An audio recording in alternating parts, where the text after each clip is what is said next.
அம்மா அவர்கள் வந்து கடவுள் ஏன் சோதனை செய்கிறார் நம்மளை அப்படின்றதான் ஒரு கேள்வியை கேட்குறாங்க. ஏன்னா இந்த ஒரு கேள்வி அனைவருடைய உள்ளத்துலையும் இருக்கும். என்னடா இது ஏன் நமக்கு இவ்வளவு சோதனை, இந்த மாதிரி வந்துக்கிட்டு எவ்வளவோ கெட்டது செய்கிறார்கள்லாம் நல்லா இருக்கிறாங்க, நல்லது செய்கிற ஆள் பெரிய அளவுக்கு சோதிக்கப்படுறாங்க. அந்த மாதிரி நம்ம கண் கூட பார்க்குறோம்ல, கோடி கோடியாக கொள்ளையடித்தவன்லாம் நல்லபடியாக சுற்றிக்கிட்டு இருப்பான். நம்ம நியாயமாக நடக்கிற ஆளுக்கு பெரிய பிரச்சனைகளாக இருக்குது. அப்போ இது எப்படி, இப்போ ஏன் இந்த மாதிரி சோதிக்கணும்? சில பேருக்கு பல நோய் நோக்காடுகளை இறைவன் கொடுக்குறாரு, அப்படி சோதனை ஏற்படுது. சில பேருக்கு வந்து குழந்தைகளை இறைவன் வந்து எடுத்துடுறாரு, சில பேருக்கு குழந்தையே இல்லை, சில பேருக்கு பொருளாதாரத்தில் பின்னடைவு, சில பேரத்தில் வியாபாரத்தில் நஷ்டம், சில பேருக்கு ஆக்சிடென்ட்ல கை கால் போயிடுது. இப்படி பல சோதனைகள் ஏற்படுது. அப்போ இந்த மாதிரி சோதனை ஏற்படுது, ஏன் இப்படி இறைவன் சோதிக்கணும் அப்படின்றது தான் அம்மா அவர்களுடைய கேள்வி. இதுக்கு இஸ்லாம் பதில் சொல்லுது. இஸ்லாத்தில் மற்ற எந்த மதத்திலையும் உங்களுக்கு பதில் இருக்காது, இஸ்லாத்துல இதுக்கு பதில் இருக்கு. இஸ்லாம் என்ன சொல்லுது அப்படின்னா, இந்த மாதிரியான சோதனைகளை ஒவ்வொரு மனிதருக்கும் நான் கொடுப்பேன், இறைவன் சொல்லி காட்டுறார். ஏன் இந்த மாதிரி நான் சோதிக்கிறேன் அப்படின்னா, அவங்களுக்கு வந்து என் மேல உறுதியான நம்பிக்கை இருக்கா இல்லையான்ற சோதனை தான் அது. உங்களுடைய உயிர்களை கொண்டும் உங்களுடைய பயிர் விளைச்சல்ல பாதிப்பை ஏற்படுத்தியும் இன்னும் வறுமையாலும் பசியாலும் நான் உங்களை சோதிப்பேன், இறைவனுடைய வசனமாக இருக்கின்ற. அப்படி பல துன்பங்கள் யாருக்கு ஏற்படுகின்றதோ, இதா அசாபத்துக்கும் முசீபா, அத்தகைய துன்பங்கள் அவர்களுக்கு ஏற்படும் பொழுது உண்மையான உறுதியா இறைவன் மேல நம்பிக்கை வைத்திருக்கக்கூடியவர்கள் என்ன சொல்லுவாங்கன்னா, காலு இன்னா லில்லாஹி வ இன்னா இலைஹி ராஜிஊன். அவர்கள் சொல்வார்கள், நாம் அனைவரும் இறைவனுக்கே உரியவர்கள், நாம் எல்லோரும் அவனிடமே திரும்பக்கூடியவர்களா இருக்கிறோம். இறைவனை நீங்க உறுதியா நம்புறீங்களா இல்லையான்றதை இறைவன் உங்களுக்கு சோதிப்பார். அப்ப அந்த சோதனையில ஒரு சோதனை வந்தவனையுமே உடனே கடவுளை திட்டுறது பாத்துருக்கீங்களா? ஒரு சோதனை வந்துச்சுன்னு வைங்களேன், கடவுளே உனக்கு கண்ணே இல்லையா, நான் தான் உனக்கு கிடைச்சனா, வேற எவனும் உனக்கு கிடைக்கலையா, என் குடும்பத்துல வந்து இந்த மாதிரி ஒரு சோதனையை வச்சுட்டியே அப்படின்னு சொல்லக்கூடிய ஆட்கள் இருக்கா இல்லையா? இப்படி சோதிக்க இது வந்து எதுக்குன்னா, இறைவன் மேல் நம்ம நம்பிக்கை வச்சிருக்கிறோமா, இப்படி இறைவனை திட்டுறோமா டெஸ்ட் பண்றதுக்கு உண்டானது. அப்ப இந்த மாதிரியான சோதனைகள் வரும் பொழுது இறைவன் தான் சோதிக்கிறார் நம்மளை, நாம பொறுமையாக இருப்போம். அப்படின்னு பொறுமையாக இருந்தா நமக்கு இறைவனத்துல சொர்க்கம் கிடைக்கும்னு இஸ்லாம் சொல்லுது. அப்ப வந்து ஒரு கண்ணை எடுத்து இறைவன் சோதிப்பார். எவருக்கு கண்ணு எடுக்கப்பட்டு சோதனை வந்துருச்சோ அவர் அதை பொறுத்து கொண்டாரே ஆனால் அவருக்குரிய கூலி சொர்க்கம், நபிகள் நாயகம் ஸல்லல்லாஹு அலைஹி வஸல்லம் சொல்லியிருக்கிறான். அப்ப இந்த மாதிரி என்ன சோதனை வந்தாலும் இறைவன் நமக்கு இந்த சோதனை மூலமா நம்ம சோதிக்கிறாரு.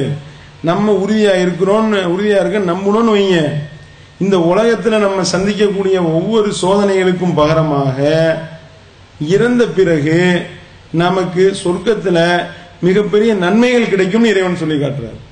நபிகள் நாயகம் சொல்றான். எப்படி, எந்த அளவுக்குன்னா, அதாவது வந்து இந்த உலகத்துல மனிதன் அனுபவிக்கக்கூடிய ஒவ்வொரு சோதனைக்கு பகரமாக இறைவன் நம்முடைய பாவங்களை மன்னிச்சு நமக்கு சொர்க்கத்துல இடம் கொடுப்பாரு. எந்த அளவிற்கு என்றால், நம்ம ரோட்ல நடந்து போறோம், ஒரு சின்ன முள்ளு நம்மளுடைய காலில் குத்துதுன்னு வைங்க, அது எவ்வளவு பெரிய ஒரு வழியா இருக்கும், சும்மா ஒரு லேசா எறும்பு கடிச்ச வழி இருக்கும். அந்த சின்ன முள்ளு குத்துனது உட்பட இறைவன் கணக்கெடுத்து அதுக்கும் சொர்க்கத்துல நமக்கு கூலி கிடைச்சிருமா. அப்ப எவ்வளவு பெரிய ஒரு நன்மை.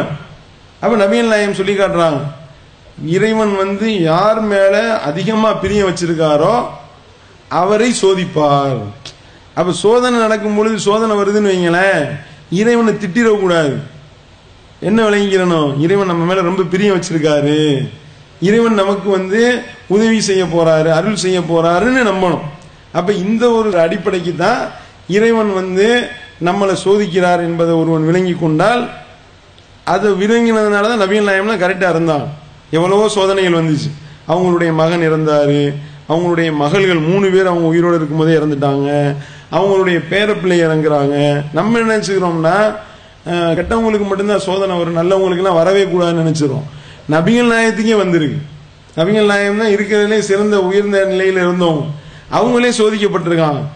அப்ப சோதனை என்பது வந்து இறைவனுடைய புறத்திலிருந்து எல்லோருக்கும் வரும் அப்படின்னு நம்ம நம்பணும். சரியா? அப்படி நம்ம நம்பும் பொழுது இறைவன் மேல முழுமையா நம்பிக்கை வச்சு நம்ம உறுதியா இருந்தோம்னா இறைவன் நமக்கு அருள் புரிவார். அப்ப சோதனைகளும் சொர்க்கத்துக்கு உண்டான ஒரு பாதை அப்படின்றத இறைவனை முழுசா நம்பினவர் தான் இதை நம்ப முடியும்.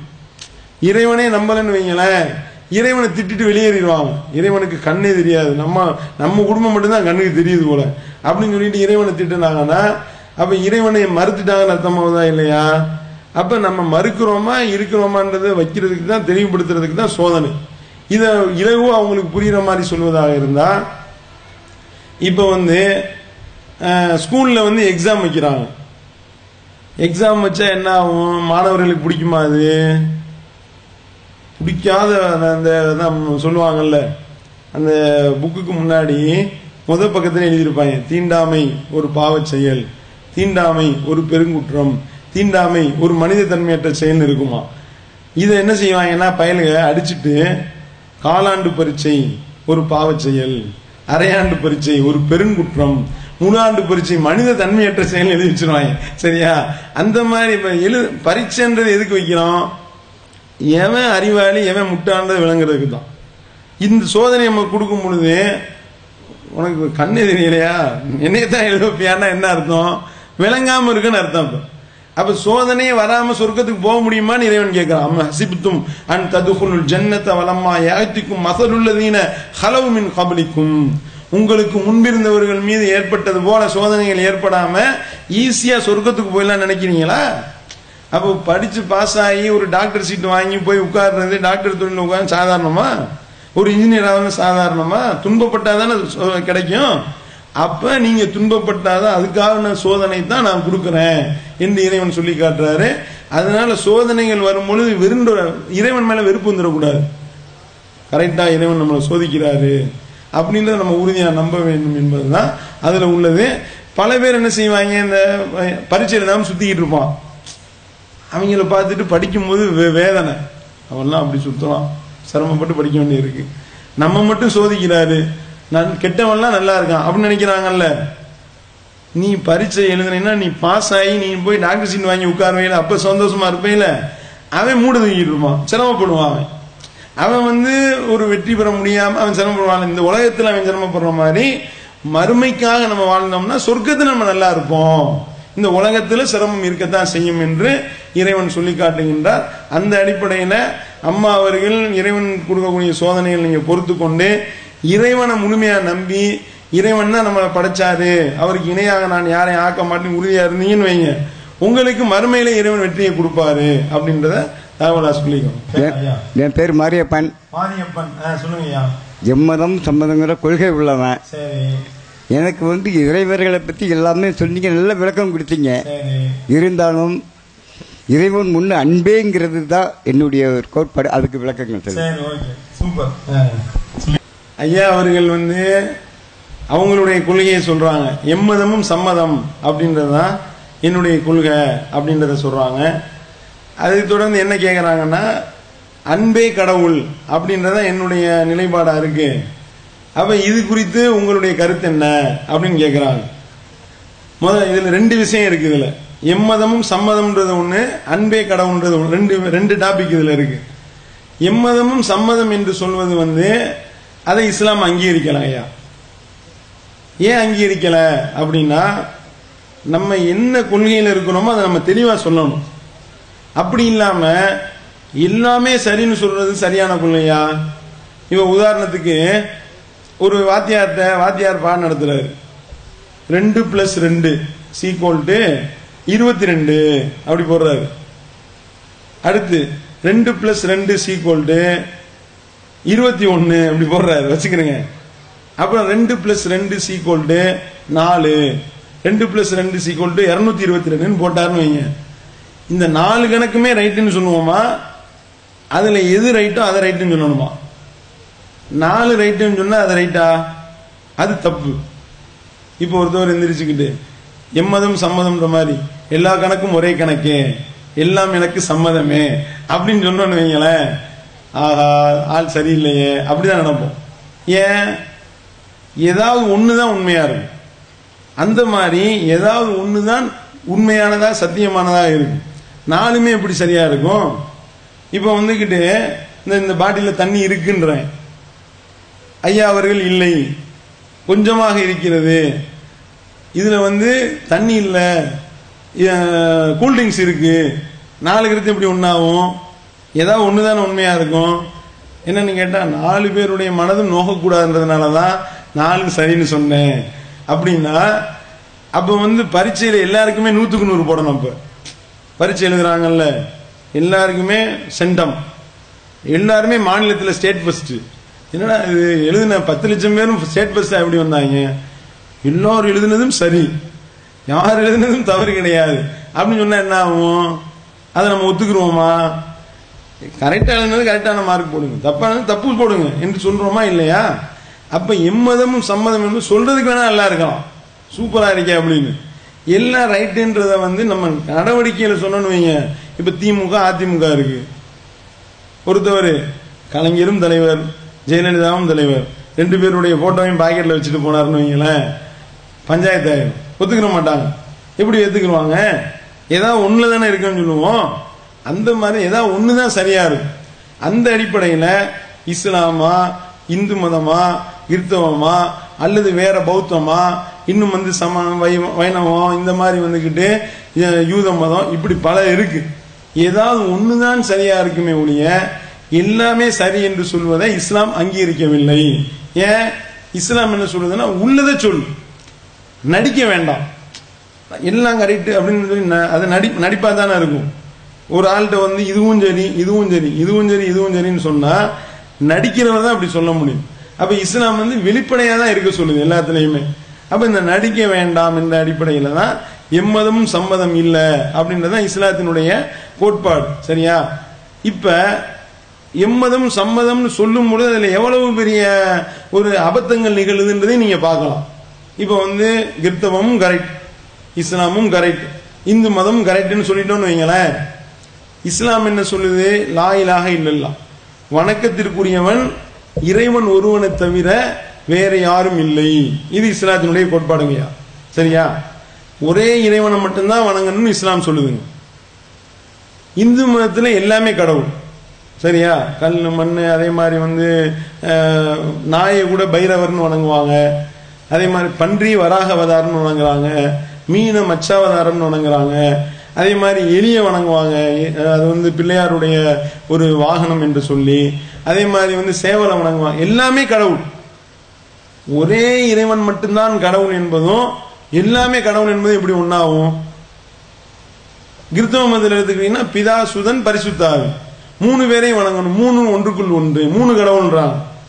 அப்ப ஒரு கடவுள் என்பதும் கரெக்டு, பல கடவுள் என்பதும் கரெக்ட், எல்லாமே கடவுள் என்பதும் கரெக்ட், 3 கடவுள் என்பதும் கரெக்ட்னா எப்படி அதை ஏத்துக்கிற முடியும்? எல்லாமே சரின்னு எப்படி சொல்ல முடியும்? அப்ப இது சரியில்லை அப்படின்றதான் இஸ்லாத்தினுடைய பார்வை. ஐயா அவர்களுக்கு சொல்றேன் ஒண்ணு. அடுத்த ஐயா என்ன கேட்கிறாங்கன்னா, அன்பே கடவுள் ஏத்துக்கலாம் தானே அப்படின்றாங்க. அன்பே கடவுள் ஏத்துக்கிற முடியாது. ஏன் அப்படின்னா அன்புன்றது ஒரு உணர்வு, அன்புன்றது ஒரு ஃபீலிங். அது சரியா? இத கடவுளை வணங்க முடியுமா? இப்ப ஒருத்தர் சொல்றாரு கோபமே கடவுள் அப்படின்றாரு. என்ன திடீர்னு கோபத்தை வணங்குறாரு? அது எனக்கு பிடிச்சிருக்கு கோபம், அதனால நான் கோபத்தை வணங்குவேன். கருணையே கடவுள், சிரிப்பே கடவுள்ன்றார் ஒருத்தர். சிரிக்கிறது எனக்கு பிடிச்சிருக்கு, அதை நான் வணங்குறேன்னா அதை எப்படி கடவுளை வணங்குறது? சிரிப்புன்றது ஒரு உணர்வு. அந்த ஒரு உணர்வை எப்படி நம்ம கடவுளா வணங்க முடியும்? அப்ப பகுத்தறிவு பூர்வமா நம்ம சிந்திச்சோம்னா ஒருத்தர் சொல்றாரு கரண்டே கடவுள்ன்றாரு. கரண்டே கடவுளா நான் வணங்குறேன். ஏன்? நல்ல முறையில் ஃபேன் ஓடுது, டிவி ஓடுது, இதனாலதான் கரண்ட் எனக்கு பிடிச்சிருக்கு, அதே நான் கடவுள்னா அது ஒரு ஆற்றல். அது எப்படி கடவுளை வணங்க முடியும்? அப்ப இந்த மாதிரி ஒவ்வொரு உணர்வுகளையும் வணங்க, ரோசமே கடவுள், பார்வையே கடவுள் அப்படின்னு சொன்னா அது பகுத்தறிவுக்கு ஒவ்வாது. அன்பு செலுத்த வேண்டும், அது ஓகே, பிரச்சனை இல்லை. இரக்கம் காட்ட வேண்டும், அது பிரச்சனை இல்லை. அதுக்காக அன்பை எப்படி வணங்குறது? அப்ப அன்பை வணங்குறது எப்படி பகுத்தறிவு பூர்வமா இருக்கும்? அது எப்படி அறிவுபூர்வமானதாக இருக்கும்? அப்ப இது சரியில்லை. அதுக்கு இஸ்லாம் என்ன சொல்லுதுன்னா, இறைவன் அவ்வளவு அன்பு மிக்கவனா நம்ம மேல இருக்கின்றார். அந்த அன்பை உங்கள் மேல செலுத்தக்கூடிய தாயாருக்கு நீங்க என்ன செய்யுங்க? அவங்களுக்கு கட்டுப்பட்டு நடங்க, அவங்களுக்கு தேவையான உதவிகளை செய்யுங்க, அவங்கள கவனிங்க. அவங்க மேல அன்பு செலுத்துங்க, உங்க மனைவி மேல அன்பு செலுத்துங்க, உங்க பிள்ளைகள் மேல அன்பு செலுத்துங்க, உலகத்தில் உள்ள எல்லார் மேலே அன்பு செலுத்துங்க, பிரச்சனை இல்லை. அதுக்கு அன்பை போய் வணங்கலாமா? அது எப்படி சரியா வரும்? அப்ப இந்த மாதிரி வணங்குறாங்க, ஒவ்வொரு நாளும் ஒவ்வொன்றும் வணங்க ஆரம்பிச்சிருவாங்க. சில காதல் பைத்தியங்கள் நிறைய இருக்கு, காதலே கடவுள்னு அப்புறம் சரியா. இந்த மாதிரி இப்படி ஒவ்வொன்றா போயிட்டு இருந்தா இருக்கிற கடவுள் பத்தாது இது வேறையா அப்படின்னு அப்படி ஆயிடும். அப்ப அந்த உணர்வுகளுக்கு அதை போய் கடவுளா வணங்குறது என்பது சரியில்லை அப்படின்னு இஸ்லாம் சொல்லுது. படைச்ச இறைவனை மட்டும் வணங்குவோம், அன்பு செலுத்த வேண்டியவர்களிடத்தில் அன்பு செலுத்துவோம். இதுதான் இஸ்லாத்தினுடைய நிலைப்பாடு என்பது ஐயா அவர்களுடைய அருமையான தேவையான ஒரு கேள்வி. ஐயா, நாங்க இப்போ புனித பயணம் போறாங்களே மெக்காவுக்கு, இஸ்லாமியர்களா அவங்களோட வாழ்நாள்ல புனித பயணம் போகணும்னு சொல்றாங்களே, அங்க என்ன இருக்கும், அங்க எதை ஒரு நம்ம டிவில எல்லாம் பார்க்கும்போது அவங்க எதை சுத்தி வர மாதிரி எங்களுக்கு தெரியுது, அது அவங்க எதை சுத்தி வர்றாங்க, அதை பத்தி கொஞ்சம் விளக்கம் தெரியுங்க. அதாவது சகோதரி வசந்தா அவர்கள் இன்னொரு கேள்வி கேட்டிருக்காங்க. அவங்களுடைய கேள்வி என்ன அப்படின்னா, அதாவது முஸ்லீம்கள் புனித பயணம் என்ற பெயர்ல மக்காவை நோக்கி பயணம் போறாங்க. அப்ப அதை டிவியில நம்ம பார்க்கிறோம். டிவியில பார்க்கும் பொழுது ஏதோ ஒரு இதை சுத்தி வர்ற மாதிரி நமக்கு தெரியுது. அப்ப எங்க போறாங்க, எதுக்கு போறாங்க, என்ன பார்க்க போறாங்க, அங்க என்ன செய்யறாங்க அப்படின்றத அவங்களுடைய கேள்வி. இதை பொறுத்த வரைக்கும் இது 2 விதமான பேர்ல இதை சொல்றாங்க. இஸ்லாத்துல 2 விதமான பேர்ல சொல்லப்படுது. ஹஜ், உம்ரா 2 பேர்ல இந்த புனித பயணத்தை இஸ்லாம் சொல்லி காட்டுது. ஹஜ் செய்யறது அப்படின்னா அதுக்கு சில கிரியைகளை இஸ்லாம் சொல்லி காட்டுது, சில வணக்க வழிபாட்டு முறைகள். அது எங்க போகணும் அப்படின்னா இருந்த இடத்துல இருந்து ஹஜ் செய்ய முடியாது. மக்கால இருக்கக்கூடிய அந்த புனித ஆலயத்தை போய் அங்கே போயிட்டு சொல்வதுதான் ஹஜ்ன்றது. உம்ரான்றது அதுதான், அங்கே உள்ள சில கிரியைகளை செய்யறது, சில வணக்க வழிபாட்டு முறைகளை நபிகள் நாயகம் ஸல்லல்லாஹு அலைஹி வஸல்லம் அவர்கள் கற்றுக் கொடுத்துருக்கிறாங்க. அதை செய்யறதுக்கு பேரு ஹஜ், உம்ரான்னு சொல்றோம். என்ன செய்வாங்க இங்க போய் அப்படின்னு பார்த்தா, அதாவது காபத்துல்லா அந்த மக்கால இருக்கக்கூடிய ஆலயம் ஒரு சதுரமா உங்களுக்கு தெரியும், அது நீங்க அந்த டிவியில பார்க்கும்போது சுத்தி வர்றாங்கல்ல அந்த இடம். இந்த இடம் இதுதான் இந்த உலகத்துல இறைவனை வணங்குவதற்காக எழுப்பப்பட்ட முதல் ஆலயம் அப்படின்னு நாங்க நம்புறோம். இறைவன் தன்னுடைய திருமறையில் அப்படி சொல்லி காட்டுறாரு. இறைவனை வணங்குவதற்காக எழுப்பப்பட்ட முதல் ஆலயம் அந்த மக்காவில் இருக்கக்கூடியதுதான் அப்படின்னு இறைவன் சொல்லி காட்டுறாரு. எனவே மனிஸ்ததா இலைஹி சபீலா, உங்கள யாருக்கு பாதை இலகுவாக ஆக்கப்பட்டிருக்கின்றதோ அவர் அதுக்கு போயிட்டு வாங்க அப்படின்னு இறைவன் சொல்லி காட்டுறாரு. இப்படி ஹஜ்ஜு உம்ரா இதை செய்யும் பொழுது அதை என்ன பண்ணணும், அதை போய் சுற்றி வருவாங்க. சுற்றி வர்றதுன்றது பல பேர் என்ன விளங்கிட்டாங்கன்னா, இந்த கோயில்ல சுத்தி வர்றாங்கல்ல அந்த மாதிரி கோயிலை வணங்குறது போலன்னு பல பேர் தப்பா விளங்கி வச்சிருக்கிறாங்க. ஆனா அது தவறு. அந்த கஅபான்னு கட்டப்பட்டிருக்க அந்த கட்டடம் இருக்குல்ல, அதுக்கு அந்த கட்டடத்துக்குன்றத அதை வணங்குறது கிடையாது. சரியா? அதை வணங்குறதா இருந்தா அது மேலே ஏறி நிப்பாங்களா? அது மேலே ஏறி நிப்பாங்க, நீங்களே பார்க்கலாம். டிவியில ஜூம் பண்ணி காட்டும் போது பாத்தீங்கன்னா அந்த கஅபத்துல்லா மேலே ஏறி ஆள் நிற்கும். அந்த போர்வையெல்லாம் போத்தும் போது அந்த இடத்துல நிப்பாங்க. அதே மாதிரி அந்த கட்டடத்தினுடைய அந்த சைடுல கேட்டு நிற்கும், கேட்டு இருக்கும், அந்த கேட்ல ஏறி நிப்பாங்க. அப்ப அதையே கடவுளா வணங்குறதா இருந்தா அதையே போட்டு மிதிப்பாங்களா? மிதிக்க மாட்டாங்க. சரியா? அப்ப அதை வணங்குறது கிடையாது. அதுல ஒரு கிரியை, ஒரு வணக்க வழிபாடாக நபிகள் நாயகம் என்ன சொன்னாங்கன்னா, எத்தனையோ நாடுகள்ல இருந்து வந்திருப்பீங்க. அப்படி வந்தவங்க அதை தவாபு செய்யும் பொழுது, அந்த ஹஜ் செய்யும் பொழுதும் உம்ரா செய்யும் பொழுதும் ஆண்கள் தைக்கப்படாத ஆடை, இஹ்ராம்னு சொல்லுவாங்க, தைக்கப்படாத ஆடை அணிய வேண்டும். மேல ஒரு துண்டு, கீழே ஒரு துண்டு, 2 துண்டு தான். வேற டிசைனா ட்ரெஸ் போறது அதெல்லாம் கிடையாது. அப்படி அணிந்து கொண்டு அதை 7 தடவை வலம் வாங்க, சுத்தி வாங்கன்னு சொல்லப்பட்டிருக்கு. இது எதுக்கு? இறைவன் முன்னால் நாங்க எல்லோரும் சமம், எங்களுக்கு மத்தியில நாடு பேதம் கிடையாது, மொழி பேதம் கிடையாது, இன பேதம் கிடையாது, ஜாதி பேதம் கிடையாது, அதே மாதிரி நிற பேதம் கிடையாது. நான் கருப்பேன், நீ வெள்ளையன், நான் உயர்ந்த ஜாதி, நீ தாழ்ந்த ஜாதி, நான் வேற நாட்டுக்காரன், நீ வேற நாட்டுக்காரன், நான் சிறந்த நாடு, நீ கீழே கேவலப்பட்ட நாடு, நான் பெரிய இனம், நீ கேவலப்பட்ட இனம். இந்த மாதிரி எந்த விதமான ஒரு பிரிவுகளும் இல்லாமல் இறைவன் முன்னால் நாம் அனைவரும் சமமானவர்கள். அப்படி போய் இறைவன் முன்னால் நில்லு. அப்படி சுத்தி வரும் பொழுது ஒரு ஆள் மேல ஒரு ஆள் உரசுவான். கருப்பரும் வெள்ளையரும் ஒன்னா போவார். பார்த்தாலே தெரியும், கண்ணங்கரேன்னு இருப்பார், வெள்ளை வெள்ளையன்னு இருப்பார், 2 பேரும் ஒன்னா போவாங்க. இது நடக்குமா மற்ற நாடுகள்ல? கருப்பா இருக்கிறதுனால நாயை சுட்டு கொள்ற மாதிரி ஒரு கருப்பினத்தவரை அவர் ரோடு கிராஸ் பண்ணதுக்காக ஒரு வெள்ளைக்காரன் சுட்டு கொள்வான். இன்றைக்கும் நடந்து கொண்டிருக்கின்றது. அப்படிப்பட்ட நிறபேதம், மொழி பேதம், இனபேதம் எல்லாத்தையும் ஒழித்து இஸ்லாம் என்ன சொல்றதுன்னா, காசு பணம் இருக்கிறவன் தான் ரொம்ப ஆட்டம் போடுவான். உனக்கு காசு பணம் இருக்கா, வா வந்து நில்லு, எல்லாரும் ஒன்னா நில்லு என்று இஸ்லாம் சொல்லி காட்டுது. அந்த அடிப்படையில தான் அதை போய் வலம் வர்றது, ஹஜ் செய்யறதோ உம்ரா செய்யறதோ இது போன்ற கிரியைகள் தான் இஸ்லாம் சொல்லி இருக்கின்றது. அப்ப இது உலக மகா சமத்துவ மாநாடு.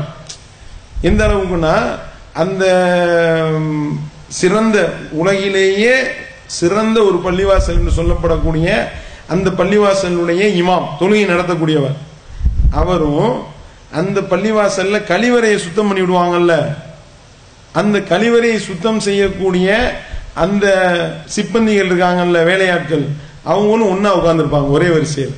இது நடக்குமா? உலகத்தில் எங்கேயாவது நடக்குமா? தாழ்த்தப்பட்டவராக இருந்தா கோயிலுக்குள்ள விட மாட்டாங்க, கோயில் கருவறைக்குள்ள உள்ள நுழைய முடியாது.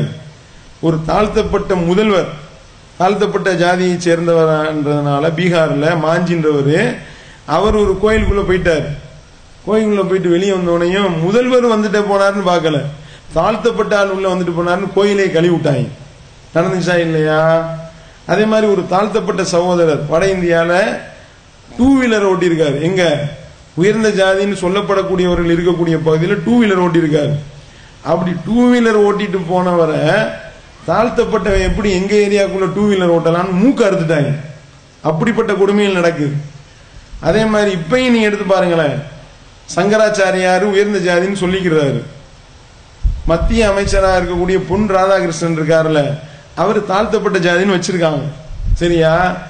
இந்த சங்கராச்சாரியார பொன் ராதாகிருஷ்ணன் பார்க்க போறாரு, தரையில தான் உட்கார்ந்து இருக்காரு. பொன் ராதா மத்திய அமைச்சர் தரையில உட்கார்றாரு, சங்கராச்சாரியார் சேரு போட்டு கால் மேல கால் போட்டு உட்கார்ந்துருக்காரு. பாத்துக்கணும், மத்திய அமைச்சராக இருந்தாலும் ஏன் முன்னாடி நீ தாழ்த்தப்பட்டவன், தரையில தான் உட்காரணும் என்று சொல்லப்படக்கூடிய அளவுக்கு ஜாதி தீண்டாமை வேறற்று தலைவிரித்து ஆடக்கூடிய நேரத்தில் உலகிலேயே சிறந்த பள்ளிவாசலுடைய அந்த இமாம், அவரும் அங்கே கழிவறையை தூய்மை செய்யக்கூடிய ஒரு வேலையாலும் ஒன்னா உட்கார்ந்து நோன்பு திறக்கிறாங்கன்னா எவ்வளவு பெரிய அற்புதம் பார்த்தீங்களா? இந்த அற்புதத்தை உலகத்துல கண்கூடா பார்க்கணும், சமத்துவத்தை உலகம் முழுக்க போதிக்கணும். அதுக்காக என்ன, காசு பணம் இருந்தா வா வந்து நில்லு என்று சொல்லி இஸ்லாம் சொல்லுது. அதுதான் அந்த புனித ஹஜ் மற்றும் உம்ராவிலே நமக்கு இஸ்லாம் சொல்லக்கூடிய செய்தி என்பதை சகோதரி அவர்களுடைய கவனத்துக்கு கொண்டு வர்றாங்க. பிரபாகரன், எல்லா சாமியும் கல்லுங்கிறீங்க, அல்லா ஒண்டியும் சாமி இருக்குங்கிறீங்க. எங்கள் முன்னோர்கள் அந்த வடிவத்தை வரைஞ்சி வச்சுருக்காங்க, சாமி இப்படி தான் இருப்பாங்கன்னு. உங்கள் முன்னோர்கள் பார்த்துருப்பாங்களா? ஏன் வரையில எதுக்கு ஓவியம்? சகோதரர் பிரபாகரன் அவர்கள் நினைக்கிறாங்கன்னா, அதாவது எல்லா கடவுளையுமே அது கல், அதுக்கு பவர் இல்லைன்ட்டீங்க. ஆனா எங்க முன்னோர்கள் அவங்க பார்த்த அடிப்படையில் வரைஞ்சிருப்பாங்க கடவுளை. உங்க முன்னோர்களும் பார்த்திருப்பாங்கல்ல, அல்லாஹ் பார்த்திருப்பாங்களா இல்லையா? அப்ப அவங்க ஏன் வரைய காணா அப்படின்றதுதான் ஒரு அருமையான ஒரு கேள்வி. இதை பொறுத்த வரைக்கும் அதாவது இறைவனை இஸ்லாம் என்ன சொல்லுது அப்படின்னா, இந்த உலகத்துல இறைவனை யாராலும் பார்க்க முடியாது. இஸ்லாம் சொன்ன அடிப்படை ஃபர்ஸ்ட். ஏன் அப்படின்னா, நம்மளுடைய கண்ணுக்கு அந்த பவர் வழங்கப்படலை. இப்ப இந்த கண்ணினுடைய பவர்ன்றதை பொறுத்த வரைக்கும் என்ன அப்படின்னா, இப்ப இங்க இருந்து இந்த தூரம் எட்டுன தூரத்துக்கு தெரியுது. ஒரு 1 கிலோமீட்டருக்கு அங்கிட்டு உள்ளது தெரியுமா? ஓப்பன் பிளேஸ்ல தெரியாது. நம்ம கண்ணினுடைய பவர் அவ்வளவுதான். அது கண்ணுக்கு தெரியலன்றதுனாலே நம்ம அது இல்லைன்னு சொல்ல முடியுமா? இப்ப கண்ணை பாக்குறோம், 1 கிலோமீட்டருக்கு அங்கிட்டு ஒரு ஆள் உட்கார்ந்து இருக்காரு, தெரியுதாரா அப்படின்னு கேட்கிறோம், தெரியல, அவரே கிடையாது போ அப்படின்னு சொல்ல முடியுமா? அப்படி சொல்ல மாட்டோம். அப்ப நம்மளுடைய கண்ணினுடைய பவர் எவ்வளவு வழங்கப்பட்டிருக்குன்னா, இந்த கண்ணை பக்கத்தில் உள்ள ஆள் கூட சில நேரம் தெரியாது. ஒரு பவர் லைட்டை கண்ணில் அடிச்சுட்டு அமர்த்திட்டு முடிச்சு பாருங்க, பக்கத்தில் உள்ள ஆளே தெரியாது, எங்கடா இது ஆளை காணான்னு தேடிக்கிட்டு இருப்போம். அல்லது இருளாயிருச்சு, கும் இருட்டு, உங்க வீட்டுல யாரும் கரண்ட் போயிருச்சு, கும் இருட்டு, அதுல பக்கத்தில் உள்ள ஆள் தெரியுமா? தெரியாது. பக்கத்திலே ஆள் இருந்தா கூட கண்ணுக்கு தெரியாது. அப்ப கண்ணுக்கு உண்டான பவர்ல இஸ்லாம் என்ன சொல்லுதுன்னா, இறைவனை இந்த உலகத்துல நீங்க பார்க்க முடியாது. இறைவனை நீங்க பார்ப்பீங்க. எப்ப பார்ப்பீங்க அப்படின்னா, இறைவனுக்கு உருவம் இருக்குது. உருவம் இல்லைன்றதுலாம் கிடையாது. உருவம் இருக்கு. அந்த உருவம் எப்படி இருக்குன்னு உனக்கு தெரியாது. யாரும் பார்த்ததும் கிடையாது. சரியா? அப்ப பார்க்காத ஒரு ஆளுக்கு நம்ம உருவம் வரையலாமா? நம்ம யாருமே பார்க்கல. பார்க்காம நம்மளா வரைஞ்சு விட்டா என்ன ஆகும்? அது அதிக பிரசங்கித்தனமா போயிடும். அப்படி வரைஞ்சா கூட அதுவை வணங்குற மாதிரி ஆகும். அவரை இறைவனை வணங்குற மாதிரி ஆகும். அது அந்த வணங்குறதா தான் ஆகும். இப்ப உதாரணத்துக்கு இந்த செல்போன்ல ஒரு நபருடைய போட்டோ இருக்கு, என்னுடைய தகப்பனார் போட்டோ இருக்குன்னு வைங்களேன். அதுக்குண்டு தகப்பனார் போட்டோவை பார்த்துக்கிட்டு நல்லா இருக்கீங்களா, எப்படி இருக்கீங்க, சாப்பிட்டீங்களான்னு கேட்டா என்ன ஆகும்? பிக்காப்பம்மா. அது போட்டோவா தான் இருக்குமே, அவர் ஆவாராது ஆவார். அந்த அடிப்படையில இறைவனை இதுவரைக்கும் யாரும் பார்த்ததே கிடையாது. இறந்ததுக்கு அப்புறம் இறைவன் உயிர் கொடுத்து எழுப்புவார்ல, அப்ப இறைவனை விசாரிப்பாரு. அப்ப இறைவன் தன்னுடைய தோற்றத்தை வெளிப்படுத்துவார்னு இஸ்லாம் சொல்லு. அப்ப இறைவனை பார்க்கறது ஒரு பெரிய பாக்கியம். அது சரியா? அதுக்கு அப்ப அந்த கண்ணுக்கு அந்த மாதிரி பவர் வழங்கப்பட்டுரும். இந்த உலகத்துல இறைவனை யாரும் பார்க்க முடியாதுன்னு இஸ்லாம் ஆகிக்கிடுச்சு. திருமலை குர்ஆன்ல இறைவன் அப்படி சொல்லி காட்டுறாரு. அவனுடைய பார்வைகள் அனைத்தையும் அடையும், உங்களுடைய யாருடைய பார்வையும் அவனை அடையாது. இஸ்லாத்தினுடைய அடிப்படை. அந்த அடிப்படையில தான் பார்க்காத ஒரு நபருக்கு நம்ம உருவம் வைக்கலாமா, உருவம் வரையலாமா? வரைஞ்சா அது நியாயமா இருக்காது. அந்த அடிப்படையில தான் நம்ம உருவம் கொடுக்கவும் இல்லை, கொடுக்க கூடாது நபிகள் நாயகம் ஸல்லல்லாஹு அலைஹி வஸல்லம் சொல்லிட்டாங்க. இறைவனுக்கு உருவம் இருக்கு, உருவம் இல்லாமல் இல்லை. அது எப்படி நமக்கு தெரியாது? இப்ப உதாரணத்துக்கு ஒரு நபர் இருக்காரு, அவரை நம்ம வரைகிறோம். வரையும் போது அசிங்கமா வரைஞ்சு விட்டோம், அவர் ஒத்துக்குருவாரா? நம்மளே ஒருத்தவர் வரைகிறாரு, கொஞ்சம் வாய் கோணலா வரைஞ்சு விட்டான்னு ஒத்துக்குருவோமா? என்னை கேவலப்படுத்துறியான்னு கேட்போமா இல்லையா? அப்ப நம்மளையே இப்படி ஒரு இவ்வளவு வரைகிறதும் வேணாம், கொஞ்சம் அசிங்கமா போட்டோ எடுக்கட்டுமே, அதே நம்மளால ஜீரணிக்க முடியல. என்ன எப்படி அசிங்கமா போட்டோ எடுத்த, வேற ஆங்கிள் எடுத்திருக்க வேண்டியதானே அப்படின்னு சொல்றோமா இல்லையா? அப்ப நம்மளே அதை ஒத்துக்கிற மாட்டோம். நம்மளே அதை ஒத்துக்கிறலன்னா, இறைவன் ஒரு கண்ணியமான முறையில் அழகான முறையில் இறைவன் இருக்கிறாருன்னா அவரை இழிவுபடுத்துற மாதிரி நம்ம வரையலாமா? வரையக்கூடாது என்று இஸ்லாம் சொல்லுது. அந்த அடிப்படையில் முன்னோர்கள் பார்த்துருந்தா வரைஞ்சிருப்பாங்க, ஏன்னா யாருமே பார்க்கலை. அப்படி ஒரு நபி கூட கேட்டார், மூசா நபி, மோசேன்னு இருக்காருல, இறைவா நான் உன்னை பார்க்கணும், நீ எனக்கு காட்டுன்னு இருக்காரு. அப்படியா? என்னுடைய அந்த திரை என்னன்னா ஒளி வெளிச்சம் இருக்குல்ல, அதுதான் என்னுடைய திரை. ஒரு பவரான லைட்டை நம்மளால பார்க்க முடியுமா? கண்ணுக்கு அவர் தான் பவர் இருக்கு, உனக்கு அந்த பவர் இல்லை. இருந்தாலும் என்னுடைய அந்த தோற்றத்தை லேசா நான் இந்த மலைக்கு நான் வெளிப்படுத்துறேன், அந்த மலை அந்த இடத்துல இருந்தா அப்புறம் நீ என்னை பாருன்றான் இறைவன் சொன்னாராம், திருக்குறான்ல இருக்கு. அப்ப இறைவன் தன்னை வெளிப்படுத்த அந்த மலை சுக்குநூறாக சிதறிடுச்சு, அப்புறம் எப்படி பார்க்க முடியும்? அப்ப இஸ்லாம் இறைவனை பார்க்க முடியாது என்று சொல்லிவிட்டது. இது பெரிய நன்மை, நீங்க நல்லா விளங்கிக்கிறீங்க. இறைவன் இந்த உலகத்துல பார்க்கலான்ற மாதிரி இவங்க எழுதி வச்சிருந்தாங்கன்னு வைங்களேன், அப்படி சித்தாந்தம் இருந்துச்சுன்னு வைங்களேன், அதை சொல்லி உங்களை ஏமாத்திடுவாங்க. என்ன, திடீர்னு ஒரு ஆள் வருவான், நேற்று இறைவனை பார்த்தேன், அவர் உங்கள்ட்ட ஒரு 1 லட்ச ரூபா வாங்க சொன்னாருன்றாங்க. ஆதாரம் கேட்டா வந்துட்டு போயிட்டாரு, நீ வேணா அவர்கிட்ட கேட்டுக்கொண்டுருவான். ஏமாத்துவானா இல்லையா? இந்த மாதிரியான ஏமாத்து விஷயங்களுக்கு எல்லாம் இஸ்லாத்துல அனுமதி இல்லை. இஸ்லாம் அப்படிப்பட்ட எந்த லூப்பையுமே விடாது. அதே மாதிரி இறைவனை கனவுல வாங்கலான்னு பல பேர் அள்ளி விடுவாங்க. பல பேர் எப்படி ஏமாத்துறாங்க, நேற்று இரவு என்னுடைய கனவிலே இறைவன் வந்தார், உங்களிடத்திலே உடனே போய் ஒரு 10,000 வாங்க சொன்னார். அப்படி 10,000 வாங்கிட்டு ஓடி போன ஆள்கள்லாம் இருக்கு. பேப்பர்ல நீங்க செய்தி படிச்சிருப்பீங்க. இந்த மாதிரி ஒருத்தவர் வந்தாரு, இறைவன் என்னை காசிக்கு போக சொன்னாராம். அப்படியா? அவன் கேட்டிருக்கான். அப்படியா, என்ன சொன்னாரு? காசிக்கு போற வழியிலேயே பெங்களூர்ல இறங்கி என்னுடைய பக்தன் இருக்கான், அவனுடைய வீட்டுக்கு போ என்று சொன்னார், அதனால உங்க வீட்டுக்கு வந்திருக்கேன் அப்படின்னு அவன் வாங்க உட்காருங்க அப்படின்ட்டான். உண்மையா நடந்த சம்பவத்தை சொல்றேன், வாங்க உட்காருங்க அப்படின்னு உடனே அவன் சொல்லியிருக்கான், அந்த பிரசாதம் வாங்க வேண்டும், ஒரு 10,000 ரூபா என்னுடைய பக்தன் கொடுப்பான், அதை நீ வாங்கிட்டு வான்னு சொன்னாரு. அப்படியா, என்ன பிரசாதம்? லட்டு கொடுக்க போறேன் அப்படின்னு சொல்லிட்டு 10,000 ரூபா கொடுத்துருக்கான். 10,000 வாங்கிட்டு போனவன் தான் ஆளையும் காணாம், ஊரையும் காணாம், பேரையும் காணாம். லட்டுக்கு பேர் அல்வா கொடுத்து போயிட்டான். சரியா? அப்ப இந்த மாதிரி ஏமாத்து வேலை இறைவனை பார்க்கலன்னா வருமா இல்லையா? இஸ்லாம் அதுக்கு முற்றுப்புள்ளி வச்சிருச்சு. கடவுள் நேரம் இந்த உலகத்துல எவனும் பொய், கடவுள் வந்து கனவுல அதுவும் பொய். இறைவன் நேரடியா இறை தூதர் இடத்துல பேசுவார். இறை தூதர் உண்மை சொன்னாரா பொய் சொன்னாரா செக் பண்ணிடலாம். அப்ப திருமறை குர்ஆன் இறைவன் சொன்னதாக இறை தூதர் சொன்னது படிச்சு பாருங்க, செக் பண்ணி கண்டுபிடிச்சிடலாம். பொய்யா இருந்தா தெரிஞ்சு போயிருமா இல்லையா? அறிவியல் உண்மைகளோட ஒப்பிட்டு பார்க்கும்போது தெரிஞ்சு போயிடும். அப்ப இஸ்லாம் அப்படி சொல்லுது. உங்களுடைய முன்னோர்கள் வந்து பல மாதிரி கடவுள்களை வரைஞ்சிருக்காங்கன்னா அவங்க விருப்பப்படி வரைஞ்சிருக்காங்க. அவங்க எப்படி கற்பனை பண்ணாங்களோ. இப்ப உதாரணத்துக்கு ஒரு கடவுளை வரைகிறதா இருந்தா கையில வந்து அருவாள், கத்தி, கடப்பாறை இந்த மாதிரி பல மாதிரி வரைஞ்சிருப்பாங்க. ஏன் அப்படின்னா நம்மளை காப்பாற்றணுமா இல்லையா, அது கருவாள் கத்திலாம் வேணும்ல, அப்படி சிந்தனை. ஆனா இஸ்லாம் அப்படி சொல்லல. இறைவனுக்கு எல்லா ஆற்றல் இருக்குன்னா அவனுக்கு எது கத்தி, அவனுக்கு எது கடப்பாறை? அவன் குன் ஃபயக்குன் ஆகுனா உடனே ஆகும். அப்படிப்பட்டவனு கத்தி கடப்பாறை தேவையா? இப்ப துப்பாக்கி பீரங்கி வந்துருச்சு. இப்ப என்ன செய்யறது? கத்தியும் கடப்பாறையும் வச்சு இப்படி அடுத்த ஆளை காப்பாத்துறது, துப்பாக்கி சுட்டு விட்டு ஓடி போயிடுவானே. அந்த மாதிரி இதெல்லாம் சிந்திச்சுதான் இஸ்லாம் வந்து இறைவனுக்கு வந்து உருவத்தை வந்து கற்பிக்க கூடாது என்று சொல்லிவிட்டது. எப்படின்னு நமக்கு தெரியலையோ அதை பத்தி நம்ம செய்யக்கூடாது. எதை பற்றிய உங்களுக்கு திடமான அறிவு இல்லையோ அதை நீ பின்தொடராதே. இறைவனுடைய கட்டளை. பலா தக்ஃபு மா லைஸ லக பிஹி இல்முன். உனக்கு எதுல தெளிவான ஞானம் இல்லையோ, அறிவு இல்லையோ அதை போய் செய்யலாமா? இப்ப உதாரணத்துக்கு ஒரு ஏரோப்ளேன் இருக்கு, ஒருத்தர் எடுத்து ஓட்டுங்கன்றாரு. ஓட்டி பார்ப்போமே அப்படின்னு ஓட்ட முடியுமா? என்ன ஆகும்? அதை பத்தி உனக்கு ஞானம் இல்லாட்டி நீயே அதை போய் எடுக்கிற.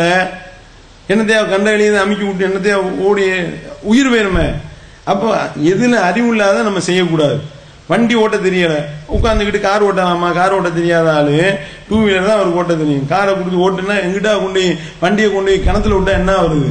அப்போ ஒன்றை பற்றி அறிவு இல்லாம நம்ம ஒன்னை தயார் பண்றது, ஒன்னு செய்யறதுன்றது கூடாதுன்றத இஸ்லாம் சொல்லுது. அந்த அடிப்படையில இறைவனை இதுவரைக்கும் யாரும் பார்த்ததில்லை, அவன் தான் நம்மளை கண்காணித்து கொண்டிருக்கின்றான் என்ற அடிப்படையில்தான் இஸ்லாம் வந்து இறைவனுக்கு உருவம் கொடுக்க வேண்டாம். நீங்க கொடுக்கக்கூடிய உருவம் அது இறைவன் இல்லை. அது கடவுளா இருந்துச்சுன்னா எல்லாம் செஞ்சிருக்கணுமா இல்லையா? ஒரு சிலையை உருவாக்கி இதை கடவுள் என்று நீங்க சொல்றீங்களே, இறைவன் அப்படி கேட்கிறார். அலகும் அர்ஜுன யம்சு நபிஹா அம்லகும் ஐதி யபுதிஷு நபிஹா அம்லகும் ஐனு யுபுசிரு நபிஹா அம்லகும் ஆதானு யஸ்மா நபிஹா. நீங்க வணங்கக்கூடிய அந்த சிலைக்கு பிடிக்கக்கூடிய கை இருக்கா? கை இருக்கு, பிடிக்குமா? அது பிடிக்காது. நடக்கக்கூடிய கால் இருக்கா? பார்க்கக்கூடிய கண் இருக்கா? கேட்கக்கூடிய காது இருக்கா? கிடையாது. அப்புறம் அதை கடவுள்ன்றீங்க.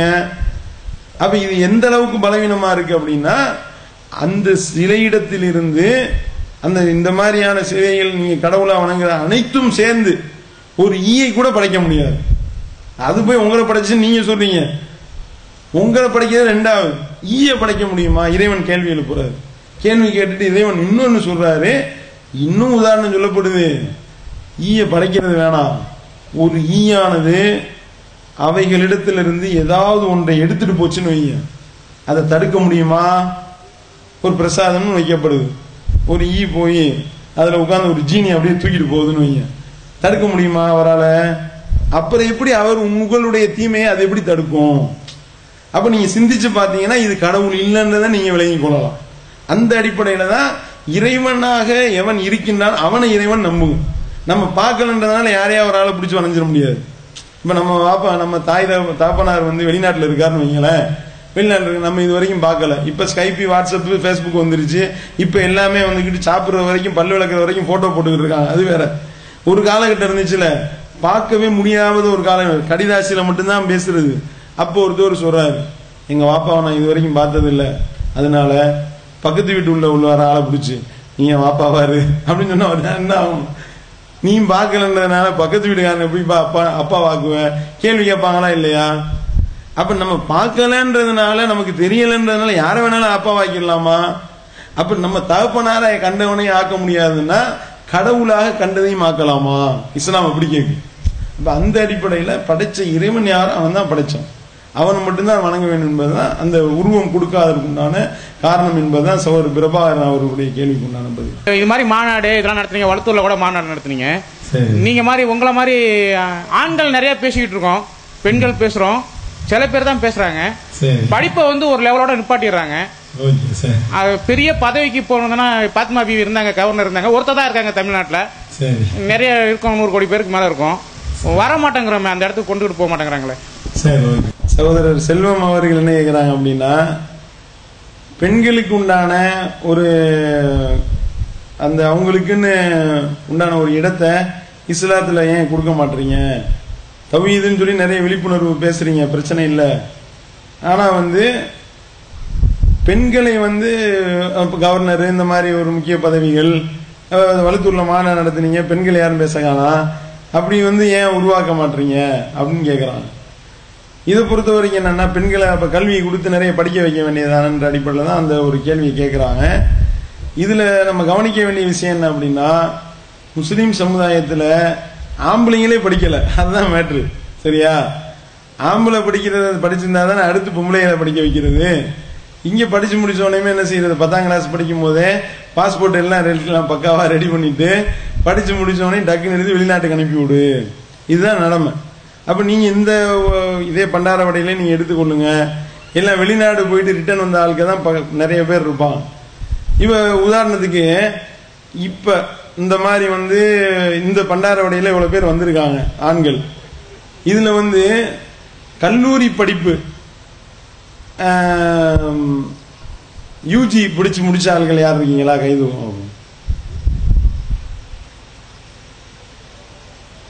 நீங்க வேணாம், அவங்க முஸ்லீம்கள். எத்தனை பேர் பாத்துக்கிறீங்க? மொத்தம் 3-4 பேர். 4 அங்கிட்டு ஒரு 7-8 பேர் இருக்காங்க, அவ்வளவுதான். இவ்வளவுதான் ஆம்பளைங்களே இவ்வளவுதான் படிச்சிருக்காங்க. சரியா?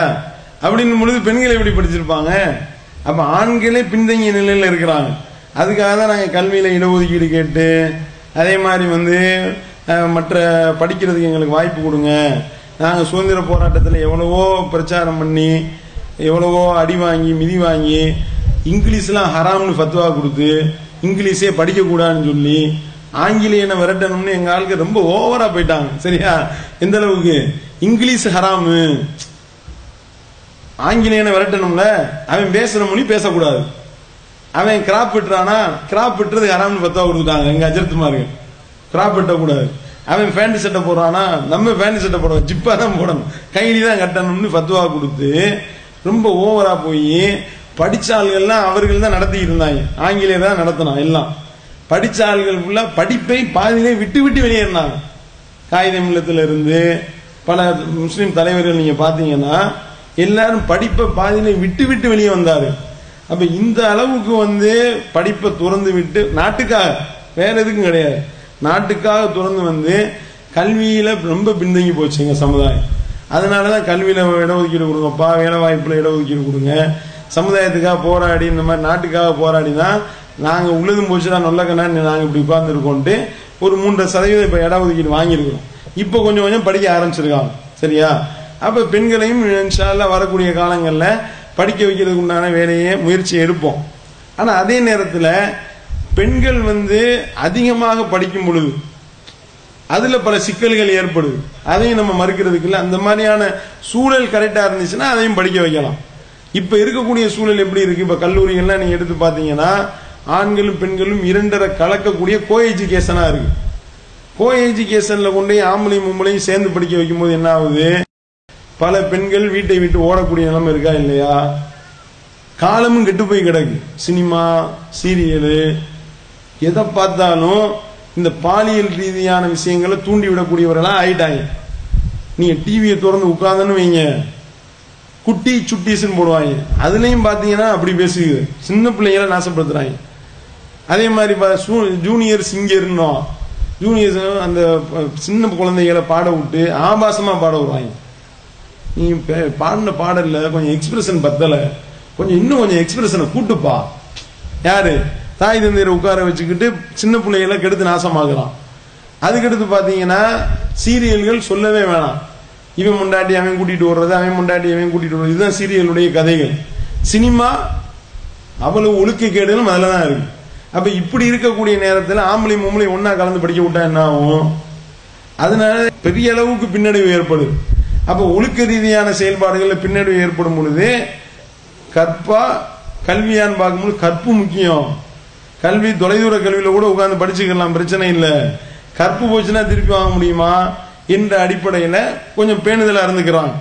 கல்லூரின்னு அனுப்பி விட்டு போன பிள்ளை திரும்பி வருமானு டவுட்ல இந்த மாதிரியான பிரச்சனைகள் எல்லாம் எதிர்கொள்ள தேவையில்லாம அது வேணாம். அப்படி சில பேர் என்ன செய்யறாங்க, கூடுதல் பேணுதலோட எடுக்கிறாங்க. அதே மாதிரி நீங்க பாத்தீங்கன்னா பெண்கள் பொறுத்த வரைக்கும் அவங்கள ஒரு குடும்ப தலைவியாக இருந்து குழந்தைகளை கவனிச்சு, கணவனை அரவணைச்சு, குடும்பத்தினரை அரவணைச்சு, அப்படி கல்வி அறிவோடு அதை சேர்ந்து செய்யும் பொழுதுதான் கரெக்டா இருக்கு. வேலைக்கு போற பிரச்சனையா வருது பாத்தீங்களா, படிச்சுட்டு ரொம்ப முத்திருச்சுன்னு வைங்க, வேலைக்கு போறோம்னு போனாங்கன்னா குடும்ப நாசமா போயிடுது. இஸ்லாம் என்ன சொல்லுது, அர்ரிஜாலு கவ்வாமூன அலன் நிசா, பெண்களை நிர்வகிக்கக்கூடியவர்கள் ஆண்கள் தான், ஆண்கள் தான் பெண்களை நிர்வகிக்கணும். பெண்கள் ஆண்களுடைய கட்டுப்பாட்டின் கீழே இருங்க, குடும்ப தலைவன் ஆண் தான், ஆண் சொல்ற மாதிரி கேட்டு நடங்க. காரணம் என்னன்னா பெண்களுக்கு உண்டான அனைத்து செலவினங்களையும் ஆண் தான் செலவு பண்ணணும், பெண்களுக்கு உண்டான அனைத்து சம்பாத்தியத்தை ஆண் தான் சம்பாத்தியம் பண்ணி கொடுக்கணும். இப்படி இஸ்லாம் சொல்லுது. இது ஒரு வகையில அவங்கள கண்ணியப்படுத்துறது. அவங்கள போய் வேலை பார்க்க அனுப்பி விட்டு வேலை பார்க்கக்கூடிய இடங்கள்ல என்ன மாதிரியான அசிங்கங்கள்லாம் நடக்குதுன்னு பாக்குறோமா இல்லையா? உயர் அதிகாரிகளால வேட்டையாடப்படுறாங்க, சக ஊழியர்களால பாதிக்கப்படுறாங்க, பாலியல் தொந்தரவுக்கு ஆளாக்கப்படுறாங்க. எந்த அளவுக்கு கிரிக்கெட் வீராங்கனைகளாக இருக்கிற பெண்களை பயிற்சியாளர் கற்பழிக்கிறான், அந்த அளவுக்கு பிரச்சனை நடக்குது. இந்த பார்த்தோமா இல்லையா? கிட்டத்தட்ட 17 வருஷமா ஒரு பஞ்சாயத்து ஓடிச்சு. ஒரு பெண்ணை இழிவுபடுத்தின ஐஏஎஸ் அதிகாரி அந்த பெண்ணை கில் என்ற டிஜிபி பொறுப்புல இருக்கக்கூடிய ஆளு, ஐஏஎஸ் படிச்சு போன ஒரு பொம்பளை, பஜாஜ்னு நினைக்கிறேன் அந்த பொம்பளை பேரு, அந்த பொம்பளைய பொது இடத்துல வச்சு பின்னாடி தட்டிட்டாருன்னு பஞ்சாயத்து ஆயிடுச்சு. ஐஏஎஸ் அதிகாரி. அப்ப ஐஏஎஸ் அதிகாரிக்கு டிஜிபினால இந்த மாதிரியான இழிவு ஏற்படுத்தப்படுது அப்படின்னா பெண்களுக்கு கற்பொழுக்கம், ஒழுக்கம், கண்ணியம் முக்கியமா இல்லையா? இஸ்லாம் அப்படி சொல்லுது. அப்ப வேலைக்கு நீங்க அனுப்பி விட்டீங்கன்னு வைங்க, அவங்க ஆம்பளைகளோட சேர்ந்து இருக்கக்கூடிய நேரத்தில் அவனால பல பாதிப்புகள் ஏற்படும். அவங்களுக்கு தேவையானது நீங்க தான் சம்பாதிச்சு கொடுக்கணும், இஸ்லாம் அப்படி சொல்லுது. அப்ப அந்த அடிப்படையில கல்வியை தனிப்பட்ட ரீதியில குழந்தைகளுக்கு சொல்லிக் கொடுக்கிற அளவுக்கு போதுமான கல்வியை அவர்கள் கற்றுக்கொண்டால் போதுமானது. பெரிய அளவுக்கு நான் வேலைக்கு போறேன் அந்த மாதிரியாக அவங்க கிளம்பும் பொழுது என்ன மாதிரியான பின்னடைவுகள் அவங்க சந்திக்கிறாங்கன்னா, இந்த பெப்சி அன்கோ நிறுவனம் இருக்கிற பெப்சி உலகத்திலேயே பெரிய ஒரு கம்பெனியா வச்சு நடத்திக்கிட்டு இருக்கான். அந்த கம்பெனியினுடைய பொறுப்பாளர் யாருன்னா ஒரு பெண்ணு தான், இந்திரா நூயின்னு ஒரு பெண்ணு. அந்த பெண்ணு பேட்டி கொடுத்துருக்காங்க. நான் வாழ்க்கையில இந்த மாதிரி பெப்சி அன்கோ நிறுவனத்துல ஒரு குறிப்பிட்ட சிஇஓவா இருந்து பெரிய அளவுக்கு சாதனை எல்லாம் பண்ணிட்டேன், வாழ்க்கையில தோத்துட்டேன், என்னுடைய பிள்ளைங்களுக்கு செய்ய வேண்டிய கடமைகளை நான் செய்யல, என்னுடைய கணவனுக்கு நான் சரியான மனைவியா நடக்கல, பேட்டி கொடுக்குறாங்க. இந்த மாதிரி ஒரு பெரிய இடத்துல போய் உட்கார்ந்தும் கூட நான் ஒரு பெண்ணா நடந்து கொள்ளவில்லை அப்படின்னு சொல்லக்கூடிய நிலைமை இருக்கு. அப்ப இதை இஸ்லாம் சொல்லுது. பெண்கள் என்பவர்கள் குடும்பத்தை கவனிக்கணுமா இல்லையா, குழந்தைகளை கவனிக்கணுமா இல்லையா? ஆம்பளையும் பொம்பளையும் வேலைக்கு போயிட்டா குழந்தைகளை யாரு கவனிப்பா? வேலைக்காரிட்ட விட்டு போயிடுறது.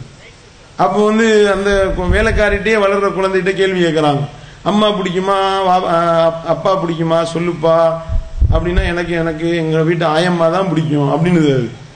அப்ப அது குழந்தை பெற்றோர் மேல பாசம் இல்லாம, என்னைய நீ சின்ன பிள்ளையில விட்டையில உன்னைய கொண்டே முதியோர் இல்லத்துல சேர்த்து விடுறேன் பாரு, அவன் பெரிய ஆளானவனையும் கொண்டே முதியோர் இல்லத்தை தள்ளிடுறான். பாசம் இருக்குமா?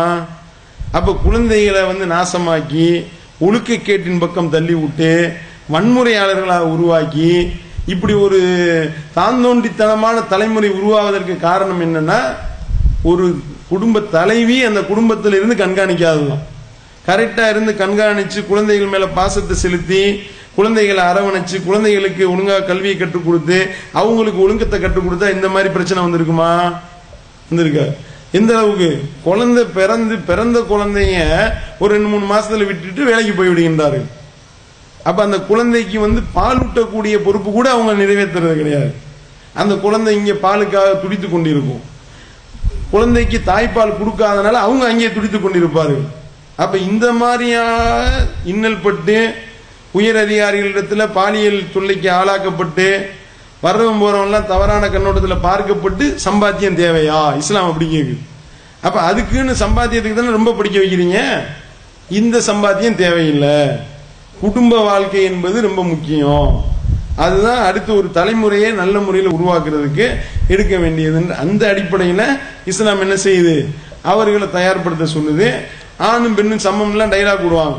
அதான் சமம். ஆண் வந்து அவனுக்கு உண்டான டேலண்ட்ல அவன் சிறந்தவன், பெண்ணுக்கு அந்த பெண்ணுக்கு உண்டான அந்த தகுதிகள்ல அவள் சிறந்தவளாக அல்ல. அப்படி இறைவன் அப்படி சொல்லி காட்டுகின்றார். உங்களில் சிலரை விட தகுதிகள்ல நம்ம சிறப்பாக்கி இருக்கிறோம். ஒரு பெண் வந்து தன்னுடைய குழந்தை மேல செலுத்தக்கூடிய அன்பை ஒரு ஆண் செலுத்த முடியாது. அந்த மலத்தை அள்ளி போடுறது, சிறுநீரை தொடச்சு விடுறது, இந்த வேலையெல்லாம் ஆண் தூக்கி வச்சிருப்போம், சிறுநீர் சீச்சீரன் தூக்கி கொடுத்துட்டு ஓடி போயிடும். அப்படிதானே இருக்கு. ஆனா அந்த பெண் என்ன செய்வா, என்னதான் அதிலேயே புரண்டா கூட அந்த பெண் பாசத்தை செலுத்துவா. இஸ்லாம் அப்படி சொல்லுது. இந்த பெண்கள் வந்து குழந்தைகளை கவனிக்கிற, கணவனை கவனிக்க வேண்டியது, இதெல்லாம் அவங்களுக்கு உண்டான பொறுப்பா இருக்கு. அப்ப ஆண்கள் அவங்க சம்பாத்தியம் பண்றது, அவங்களுக்கு தேவையான உதவிகளை உங்களுக்கு செஞ்சு கொடுக்கறது, இதுக்கு ஆண் பொறுப்பாளியா இருக்கிறான். குல்லுக்கும் ராயின், உங்கள் ஒவ்வொருவரும் பொறுப்பாளர்கள், ஒவ்வொருவரும் உங்களுடைய பொறுப்பு குறித்து நீங்கள் விசாரிக்கப்படுவீர்கள். இஸ்லாம் அப்படி சொல்லுது. அப்ப ஆணும் பெண்ணும் சமம்னு வெற்று தத்துவம் பேசிக்கிட்டு நம்ம என்ன செஞ்சிடறாங்க, ஆம்பளையும் பொம்பளையும் சமம் சொல்லிட்டு கடைசியில் என்ன, ஆணுக்கு தனி வந்து கழிவறை, பெண்ணுக்கு தனி கழிவறை, சமம்னு சொல்ல முடியுமா? பஞ்சாயத்தாயிரம் தெரியுதுல. அதே மாதிரி ஆணுக்கு தனி இருக்கைகள், பெண்ணுக்கு தனி இருக்கைகள் தெரியுதா இல்லையா? சமம்னு சொன்னா எல்லாரையும் ஒரே ரோல விட வேண்டியதானே. அப்ப இந்த மாதிரி வந்துகிட்டு இதுக்கு தனி அதுக்கு தனி என்று சொல்லி இருக்கா இல்லையா? நம்மளே என்ன செய்யறோம், ஒலிம்பிக்கு உலகத்திலே பெருசு அப்படின்னு வச்சிருக்கலாம். ஒலிம்பிக்லயும் ஆம்பளை பொம்பளை ஒன்னா ஓட விடுறோம். ஒலிம்பிக்காவே இருந்தாலும் கூட ஆண்களுக்கான ஓட்ட போட்டி, பெண்களுக்கான ஓட்ட போட்டி தெரியுதுல. ஆம்பளையும் பொம்பளையும் சரிசமம் இல்லைன்னு விளங்கி வச்சிருக்கீங்கள. எந்த அளவுக்குன்னா, இந்தியாவில் உள்ள ஒரு பெண்மணி வந்து ஓடி தங்கப்பதக்கம் வென்றுட்டாங்க, பதக்கம் வாங்கிட்டாங்க. ஒரு வருஷம் கழிச்சு பதக்கத்தை பிடிங்கிட்டாங்க. ஏன், ஆணினுடைய தன்மை கொஞ்சம் மிகச்சிருக்கு அவங்கள்ட்ட அப்படின்ட்டாங்க. அப்ப இது வந்துகிட்டு உனக்கே தெரியுதுல, ஆம்பளை பொம்பளை சரிசமம் இல்லைன்னு. அப்ப ஒழுக்க ரீதியாகவும் நீங்க பாருங்க, ஆணும் பெண்ணும் வந்து ரெண்டு பேரையும் ஒன்னா விட்டா பல பிரச்சனைகள் ஏற்படுது, கண்கூடாக பார்க்கிறோம். இப்ப வந்து கிரிக்கெட்ல ஆம்பளையும் பொம்பளையும் தனித்தனியா வச்சிருக்கிறான். ஆம்பளையும் பொம்பளையும் ஒன்னா கிரிக்கெட் ஆட விட்டா என்ன ஆகும், இவன் பாலை கேட்ச் பிடிச்சோனையுமே கட்டி பிடிக்க தான் ஓடுவான். எவ்வளவு பிரச்சனை ஆகும் தெரியுதா இல்லையா? அப்ப ஒரு ஆணும் பெண்ணும் தனியா சேர்ந்து விட்டால் பல பஞ்சையின் நெருப்பையும் பக்கத்தில் வச்சா பத்தி கொள்ளும் சொல்றோம்ல. அப்ப இந்த விஷயத்துல இப்படி பிரச்சனை ஆகுன்றதுனாலதான் இந்த இப்ப கர்நாடகாவில் கூட என்ன போட்டிருக்காங்க, பெண்கள் நைட் ஷிப்ட் வேலைக்கு போகக்கூடாது. இவ்வளவு கம்ப்யூட்டர் காலத்துல ஏன் நைட் ஷிப்ட் அவங்க போறதுனால பல பிரச்சனைகள் ஏற்படுது. சும்மாவே ஆம்பளை இருக்க மாட்டான், இவன் நைட்ல ஒன்னா போய் ஒன்னா உட்கார விட்டா என்ன ஆகும்? அதனால கர்நாடக சட்டசபை குழுவே ஆய்வு செஞ்சு பெண்கள் வந்து இந்த அளவுக்கு பாலியல் ரீதியாக துன்புறுத்தப்படுறதுக்கு காரணமே நைட் ஷிப்ட் தான். நைட் ஷிப்ட் வேலையை ஒழிச்சு கட்டுங்கன்றாங்க. அதே மாதிரி வந்து ஆய்வகங்கள்ல ஆம்பளையும் பொம்பளையும் சேர்ந்து பணியாற்றுறது தான் பல பிரச்சனைகளுக்கு காரணமாகுது. இவன் இந்த ஆய்வு பண்ண மாட்டான், வேற ஆய்வு பண்ணிக்கிட்டு இருக்கான். அதனால ரெண்டு பேரையும் ஒன்னா போடாதுன்னு ஒரு விஞ்ஞானி சொல்றாரு, பேட்டி கொடுக்குறாரு. அந்த விஞ்ஞானி என்னுடைய அனுபவத்தில் நான் சொல்றேன்றாரு. அப்ப இந்த மாதிரி பிரச்சனைகள் வரும்போது ஆணும் பெண்ணும் சரிசமம் என்று சொல்லி வெற்று தத்துவம் சொல்லாம இஸ்லாம் என்ன சொல்லுதுன்னா, அவங்களுக்கு கல்வி அறிவு முக்கியம். அதை நம்ம மாற்றுக்கிறது நம்ம சொல்லல. ஒரு வாழ்க்கைக்கு தேவையான எந்த அளவுக்கு கல்வி அறிவோ அதை அவங்களுக்கு கற்றுக் கொடுத்து அவங்கள நல்ல குடும்ப தலைவிகளாக உருவாக்குறது தான் ஒரு சிறந்த சமுதாயம் உருவாக்குவதற்குண்டான அடிப்படையா இருக்கும் என்று இஸ்லாம் சொல்லுதுன்றதுதான் சகோதரர் செல்வம் அவர்களுடைய கேள்விக்கு உண்டான பதிலாக சொல்லிக்கிறேன். இப்போ இஸ்லாம்ங்கிறது வந்து ஒரு மதமா அப்படின்னு ஃபர்ஸ்ட் ஒரு கேள்வி. செகண்ட் வந்து பார்த்தோம்னா இஸ்லாம் வந்து கடவுள், நான் இப்போ என்கிட்ட வந்து அழைச்சிட்டு வந்தாங்க இங்கே வந்துட்டு வந்து கடவுள் ஒரே இது நான் வந்து பார்த்துருக்கேன், பேசியிருக்கேன் அவங்கள்ட்ட. பேசினப்போ நான் குரான் படிக்க ஃபர்ஸ்ட் ஸ்டார்டிங்லேயே மனசுக்குள்ள அவ்வளோ ஒரு கேள்வியெல்லாம் வருது. ஏன்னா கிறிஸ்டின்லையும் இந்துலையும் பண்ணுற மாதிரி தானே இவங்களும் பண்ணுறாங்க, இவங்கள்ட்ட என்ன ஒரு வித்தியாசம் இருக்கு? இவங்களும் கட்சி கொடிங்கிற மாதிரி ஒன்று வச்சிருக்காங்க, இவங்களும் தனியாக ஆர்ப்பாட்டம் பண்ணுறாங்க, எல்லாம் பண்ணுறாங்க. இவங்கள என்ன ஒரு வித்தியாசம் ஒன்றுமே தெரியலையே. இவங்க என்ன ஒரு உருவம் இல்லைங்கிறாங்க, இது மட்டும் தானே நமக்கு தெரியுது, உருவம் இல்லை அப்படிங்கிறது தான் சொல்றாங்களே தவிர உண்மையான கடவுள் அப்படிங்கிறதுக்கு என்ன ஒரு அத்தாட்சியா நம்ம புரிஞ்சிக்க முடியலையே அப்படிங்கிற ஒரு மனசுக்குள்ள ஒரு பெரிய ஒரு போராட்டமா இருக்கு. அதை கிளியர் பண்ணுங்க. அடுத்து வந்து இப்போ முஸ்லீம் அப்படின்னு இஸ்லாம் அப்படின்னு மட்டும் சொல்றீங்க, இதுல தர்காங்கிற ஒரு விஷயம் எப்படி வந்துச்சு? அங்க அப்புறம் இதெல்லாம் சொல்றீங்க, மாந்திரிகம் கிடையாது, பேய் பிசாசெல்லாம் கிடையாதுங்கிறீங்க, அங்க போனா பேய் ஓட்டுறாங்க அதெல்லாம் பண்றாங்க. அப்படிங்கிறப்போ ஏன் அவங்களுக்குள்ளேயே இவ்வளவு ஒரு போராட்டமா இருக்கப்போ இது எப்படி உண்மையான ஒரு கடவுள்னு நம்ம எப்படி நம்புறதுன்னு டக்குன்னு நமக்குள்ளேயே ஒரு குரானை ஸ்டார்ட் பண்ணி ஓபன் பண்றப்ப இந்த ஒரு கேள்வியெல்லாம் வருது. அதையும் கொஞ்சம் கிளியரா விக்னேஷ் அவர்கள் ஒரு கேள்வி கேட்குறாங்க, ரொம்ப தேவையான கேள்வி. அதாவது இஸ்லாம் மதமா ஃபர்ஸ்ட் அவங்க வைக்கக்கூடிய கேள்வி. நம்ம முன்னுரையிலேயே சொல்லிட்டு இருந்தோம், சகோதரர் அவர்கள் கொஞ்சம் தாமதமாக வந்ததுனால அதை கேள்வி எழுப்பியிருக்கிறாங்க. இஸ்லாம் மதம் கிடையாது. இஸ்லாம் என்பது ஒரு மார்க்கம், ஒரு வழிமுறை. சரியா? வழிமுறை என்பதை பொறுத்த வரைக்கும் இன்னென்ன சட்டத்திட்டங்கள் இதை நீங்க ஏத்து நடந்தா விரும்பினா நடங்க. கல்லா இன்னஹா ததுக்கிரா ஃபமன் ஷா தக்கரா, இது அறிவுரை. இந்த அறிவுரையை விரும்பினவர் ஏற்கட்டும், விரும்பினவர் மறுத்துறட்டும், பிரச்சனையே இல்லை. இந்த வழிமுறை இப்படிலாம் இருக்கு, இப்படிலாம் போனா நல்லதுன்னு சொல்லப்படுது, அவ்வளவுதான். மதம் என்பதை பொறுத்த வரைக்கும் என்ன அப்படின்னா, ஒருத்தவர் அந்த மதத்துல பிறந்தாருன்னா அந்த மதத்துல உள்ளவர்னு சொல்லுவாங்க, அப்படிதானே? அந்த இறந்து போனாருன்னா அந்த மதத்துல இறந்து விட்டார்னு சொல்லுவாங்க. இஸ்லாத்துல அப்படி கிடையாது. ஒருத்தவர் இஸ்லாமியரா இருக்கிறாரு, முஸ்லீம்னா எப்படி அவர் முஸ்லீம்னு கருதப்படுவார்? எப்ப அவர் இறைவனிடத்துல முஸ்லீம் என்று நம்பப்படுவார் அப்படின்னா, இறைவனால் முஸ்லீம் என்று எப்ப அங்கீகரிக்கப்படுவார் அப்படின்னா, அவரு இறைவனுக்கு கட்டுப்பட்டவராக நடக்க வேண்டும்.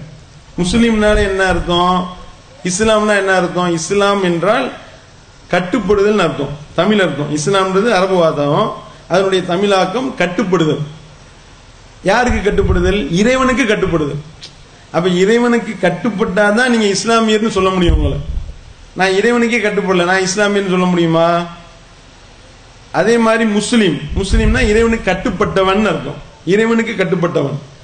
அப்ப இறைவனுக்கு கட்டுப்பட மாட்டேன், அந்த வழிமுறையை நான் ஏத்துக்கலன்னு சொல்றேன், முஸ்லீம் கிடையாது. இந்த கொள்கையை அவர் ஏத்துக்கிட்டா அவர் முஸ்லீமா இருப்பார், ஏத்துக்கிறாட்டி அவர் முஸ்லீம் கிடையாது. இஸ்லாம் அப்படிதாங்க சொல்லு. அந்த அடிப்படையில அப்ப கடவுள் என்பவர் இஸ்லாமிய மார்க்கத்தில் இப்படி சொல்லப்படுதே, ஒரு குழப்பமா இருக்கேன். எல்லாம் கிறிஸ்தவ மதத்திலையும் அதை தானே சொல்றாங்க, இஸ்லாத்திலையும் இதை தானே சொல்றீங்க, அங்கேயும் அதே மாதிரி கொடிகிடிலாம் வச்சிருக்கீங்களே அப்படின்ற ஒரு குழப்பம் வருதுன்ற மாதிரி அது ஒரு கேள்வியா கேட்கிறாங்க. இதை பொறுத்த வரைக்கும் இஸ்லாம் சொல்லக்கூடிய அடிப்படை நீங்க சரியான முறையில் விளங்குவீர்களே ஆனால் எல்லாம் ஒண்ணுன்னு சொல்ல மாட்டீங்க. ஏன் அப்படின்னா, இஸ்லாம் என்ன சொல்லுதுன்னா, ஒரே இறைவனை மட்டுமே வணங்க வேண்டும், அவனுக்கு இணையாக யாரையும் ஆக்கக்கூடாது. படைச்ச இறைவன் ஒருத்தன் தான், சூப்பர் பவர் என்பது ஒரே ஒரு ஆள் தான் சூப்பர் பவர், அவனை மட்டும்தான் வணங்க வேண்டும். அவனுக்கு இணையாக எந்த பொருளையோ யாரையுமோ எதையுமோ ஆக்கக்கூடாது இஸ்லாம் சொல்றது. இதே தானே கிறிஸ்தவமும் சொல்லுதுன்னு நீங்க நினைக்கலாம். ஆனா கிறிஸ்தவம் அப்படி சொல்லவில்லை. கிறிஸ்தவத்துல கடவுள்கள் 3 கடவுள்கள் ஆக்கப்பட்டிருக்காங்க, பிதா சுதன் பரிசுத்த ஆவி. கர்த்தர்னு ஒரு ஆளை வணங்குவாங்க, இயேசுவே கர்த்தர்னு வணங்குவாங்க, இயேசுவையும் வணங்குற நிலை இருக்கிறது. பரிசுத்த ஆவி என்ற பெயரில் பாதிரிமார்களையும் வணங்கக்கூடியவர்களா இருக்கின்றார்கள். இப்ப இந்த 3 எப்படி ஒன்னாகும்? இது வேற அது வேற தானே. பேரு மட்டும் ஒன்னா இருக்கிறதுனால சில பேர் நினைக்கிறாங்கன்னா, அங்கே ஆபிரகாம் இங்கே இப்ராஹிம், அங்கே சாலமோன் இங்கே சுலைமான், அங்கே நோவா இங்கே நூஹு, அங்கே ஜோசப் இங்கே யூசுப், அங்கே டேவிட் இங்கே தாவீது, அப்படி பேர் ஒன்னா இருக்கிறதுனால ஒண்ணுன்ற மாதிரி நினைக்கிறாங்க. அதுவும் தப்பு. இஸ்லாம் சொல்லக்கூடிய அடிப்படை தத்துவம் வேற, கிறிஸ்துவ மதம் சொல்றது வேற. கிறிஸ்தவத்துல இயேசுவ கடவுளாக ஆக்கி விட்டாரு. இஸ்லாம் என்ன சொல்லுது? இயேசுவும் ஒரு இறை தூதர், இறைவனத்திலிருந்து வந்த மெசேஜை சொல்ல வந்தவர் தான் அவர். அப்ப இயேசுவிடத்திலே போய் கேட்கிறாங்க, பிரதான கற்பனைகளிலேயே பிரதான கற்பனை எது என்று கேட்கும் பொழுது, மெய்யான தேவனாகிய கர்த்தர் ஒருவரை கர்த்தர், அவரிடத்திலே உங்களுடைய முழு இருதயத்தோடும் முழு ஆன்மாவோடும் முழு பலத்தோடும் நீ அன்பு கூறுவாயாக. ஒரு கடவுளை தான் வணங்கணுன்றார். ஆனா இவங்க என்ன செய்யறாங்க? இயேசுவே கடவுளை வணங்க ஆரம்பிச்சிட்டாங்க. இயேசு எதை எச்சரிச்சாரோ, கடவுள் ஒருத்தன் தான், அவனை தான் வணங்கணும், மேலே வானத்திலையும் கீழே பூமியிலையும் உன்னை படைத்த கர்த்தர் ஒருத்தர் தான் கர்த்தரு, இஸ்ரவேலை கேள், உம்முடைய தேவனாகிய கர்த்தர் ஒருவரே கர்த்தர், இப்படிதான் சொன்னார். கடைசி என்ன ஆயிடுச்சு? இயேசுவே வணங்க ஆரம்பிச்சிட்டாங்க. அப்ப தூதராக அனுப்பப்பட்டவரையே கடவுளாக ஆக்குன ஒரு நிலைமை நடந்து விட்டது. அப்ப இயேசு எப்படி நம்ம கடவுளாக ஏற்றுக்கொள்ள முடியும்? அவரே சொல்றாரு, என்னை நோக்கி கர்த்தாவே கர்த்தாவே என்று அழைப்பவன் பரலோக ராஜ்யத்தில் பிரவேசிக்க முடியாது, அவனுக்கு சொர்க்கம் இல்லைன்ட்டார். மாறாக என்னுடைய பிதாவின் சித்தத்தின்படி நடப்பவன் அவனே பரலோக ராஜ்யத்தில் பிரவேசிக்க முடியும். அப்படின்னு இயேசுவே சொல்றாரு. அப்ப எல்லாம் எப்படி ஒன்னாகும்? அப்ப ஒரே இறைவனை மட்டுமே வணங்க வேண்டும் என்பதுதான் இஸ்லாத்தினுடைய கோட்பாடு. அந்த கோட்பாடு அடிப்படையில் வாழ்வதுதான் சரியானதுன்றதுதான் இஸ்லாத்தினுடைய நிலைப்பாடு. சரியா? எல்லாம் ஒண்ணு அப்படின்ற மாதிரி நம்ம குழம்ப தேவையில்லை. அவர்கள் சொல்லக்கூடிய சித்தாந்தம் வேற, நம்ம சொல்லக்கூடிய அடிப்படை வேற. அதே மாதிரி நம்மளுடைய பாவங்களை நமக்காக நம்ம தான் பாவ மன்னிப்பு கேட்கணும், இஸ்லாம் அப்படி சொல்லுது. ஆனா கிறிஸ்தவ மதத்தில் எப்படின்னு பாத்தீங்கன்னா, நம்மளுடைய பாவம் எல்லாத்தையும் இயேசு தன் மேல சுமந்துக்கிட்டாருன்னு சொல்றாங்க. சரியா? இயேசு தன் மேல சுமந்து கொண்டு இயேசு என்ன செஞ்சாராம்? அவர் நமக்காக தன்னையே ஒப்பு கொடுத்தாரு நம்புறாங்க. இப்ப உதாரணத்துக்கு புனித வெள்ளின்னு கொண்டாடினாங்க, ஈஸ்டர் சண்டே அப்படின்னு கொண்டாடுறாங்க. என்ன அப்படின்னா, புனித வெள்ளினா இயேசு கொல்லப்பட்ட நாள் நம்புறாங்க, அது புனித வெள்ளி. ஈஸ்டர் சண்டேனா என்ன? உயிர்த்தெழுந்த நாள் நம்புறாங்க. இதையும் இஸ்லாம் அங்கீகரிக்கல.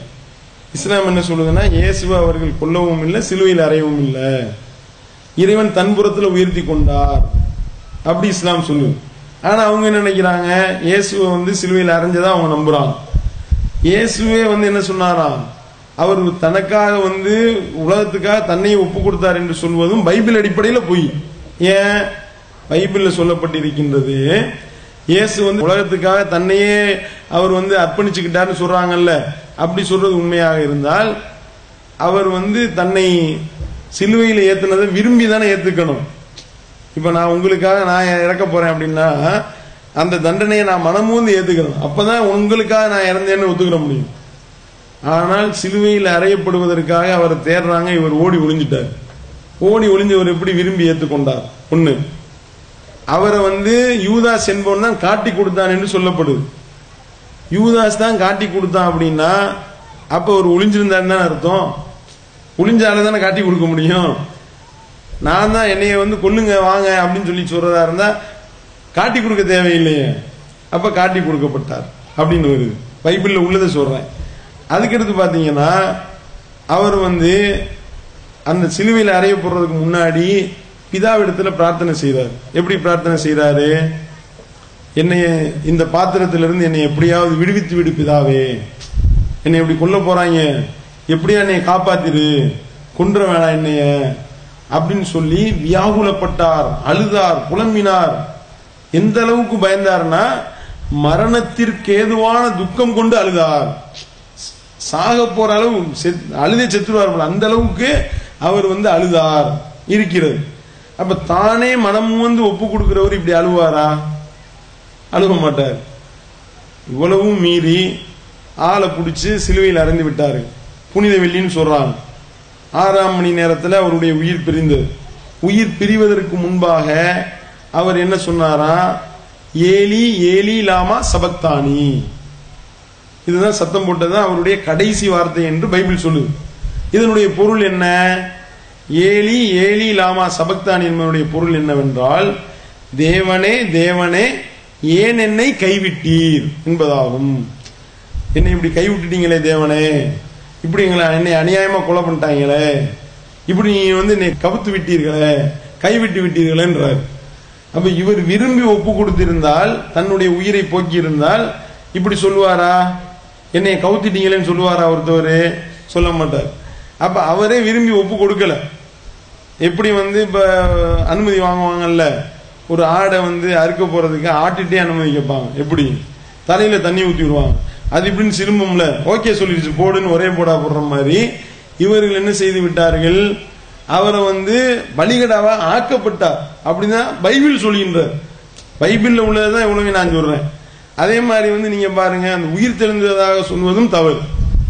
3ஆம் நாள் உயிர் தெழுந்தார்னு சொல்றாங்கல்ல, ஈஸ்டர் சண்டேன்னு சொல்றாங்க. ஆனா நீங்க பைபிள் ஆய்வு செய்து பார்த்தீர்களே ஆனால் ஈஸ்டர் சண்டேன்றது கிடையாது.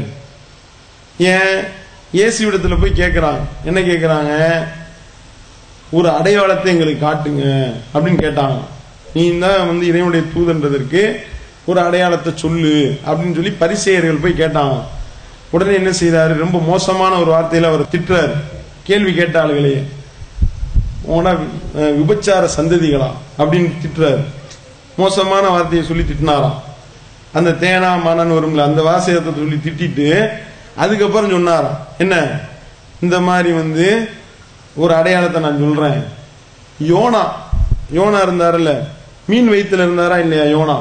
அந்த யோனா 3 இரவும் 3 பகல்களும் மீனுடைய வயிற்றில் இருந்ததை போல மனுஷகுமாரனாகிய நான் இயேசு என்ன செய்வாரா, பூமியினுடைய இருதயத்தில் 3 இரவும் 3 பகலும் இருப்பேன். இதுதான் அடையாளம்னு சொன்னாராம். அப்ப 3 இரவும் 3 பகல்களும் அவர் என்ன செய்ய வேண்டும், அந்த மீனினுடைய வயிற்றுக்குள்ள யோனா இருந்த மாதிரி பூமியினுடைய இருதயத்தில் இருக்கணும். இதுதான் அவர் சொன்ன முன்னறிவிப்பு. சரியா? நீங்க பைபிள்ல உள்ளதை வச்சு ஆய்வு பண்ணுங்க. எப்ப அவர் கொலை செய்யப்பட்டார்? வெள்ளிக்கிழமை 6 மணிக்கு கொலை செய்யப்படுறார், சிலுவையில் ஏற்றப்பட்டார். இப்ப 3 இரவும் 3 பகலும் அவர் எங்க இருக்க வேண்டும்? அடக்கம் செய்யப்பட்டு இருக்க வேண்டும், பூமிக்குள்ள இருக்கணும். 3 இரவும் 3 பகலும் முடிஞ்சு 4வது இரவு வருதுல, அப்பதான் அவர் வெளியே வரணும். அதுதான் அவர் சொன்ன முன்னறிவிப்பு. சரியா? இப்ப நீங்க ஆய்வு செஞ்சு பாருங்க. வெள்ளிக்கிழமை 6 மணிக்கு இறந்து போயிடுறாரு, அடக்கம் பண்றாங்க. அப்ப அடக்கம் பண்றாங்க, வச்சுக்கிறேன், கணக்கு வச்சுக்கிறேன். வெள்ளிக்கிழமை இரவு 1, அடுத்து சனிக்கிழமை பகல் 1, சனிக்கிழமை இரவு 1, ஞாயிறு பகல் 1, ஞாயிறு இரவு 1, திங்கள் பகல் 1. இப்படின்னாதான் 3 இரவு 3 பகல் வருது. அப்ப இவர் எப்ப எந்திரிச்சிருக்கணும்? திங்கக்கிழமை தான் உயிர் தெளிந்திருக்க வேண்டும். 3 இரவு 3 பகலும் அவர் உள்ளே இருக்கிறதா இருந்தா ஈஸ்டர் மண்டே தான் வரணும்.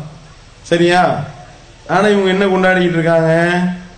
ஈஸ்டர் சண்டேன்னு கொண்டாடுறாங்க. அப்ப 3 இரவு 3 பகலா வந்துச்சு. ஞாயிற்றுக்கிழமை காலையில அவர் உயிர் தெளிந்து விட்டார்னு சொல்றாங்க. அப்ப ஞாயிறு காலைனா எத்தனை இரவு எத்தனை பகல் வருது? வெள்ளி இரவு 1, சனி பகல் 1, சனி இரவு 1, அவ்வளவுதான். 2 இரவு 1 பகல் தான் வரும். அப்ப மத்த 2 இரவு 1 பகல் நடக்கலையே, 3 இரவு 3 பகல் உள்ள இல்லையே. அப்ப ஈஸ்டர் சண்டேன்றதே தப்பால போச்சு. அப்ப அதுவே பொய்யா இருக்கு, பைபிள்ல உள்ள அடிப்படையில் சொல்றேன். அப்ப அப்படி சொல்வதும் தவறுன்னு தெரியுதா இல்லையா?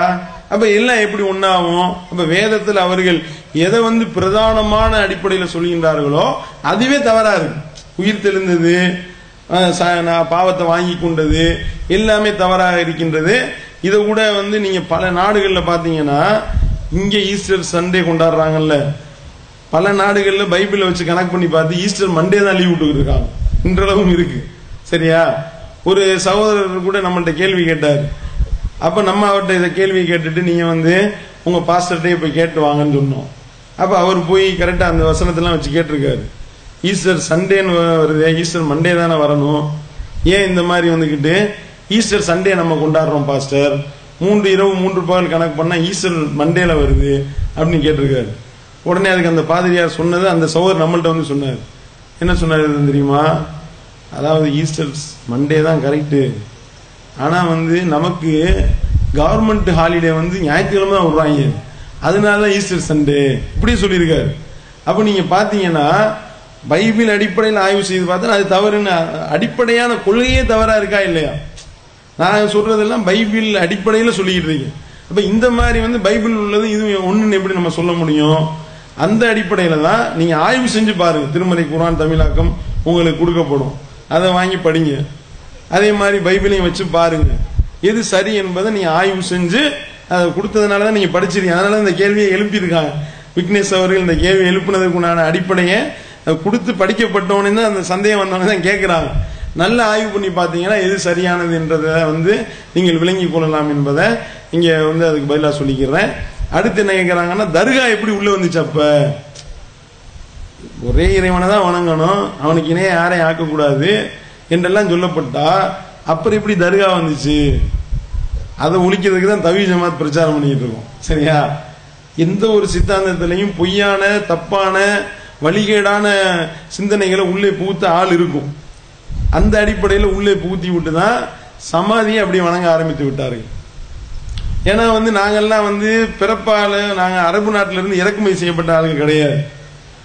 எங்களுடைய மூதாதையர்கள் எங்களுடைய முன்னோர்கள்லாம் பாத்தீங்கன்னா அவங்களும் ஒரு நாடாராவோ செட்டியராவோ ஒரு பிராமணராவோ ஒரு தாழ்த்தப்பட்டவராவோ ஒரு பிள்ளைமாராவோ தான் இருந்திருப்பாங்க.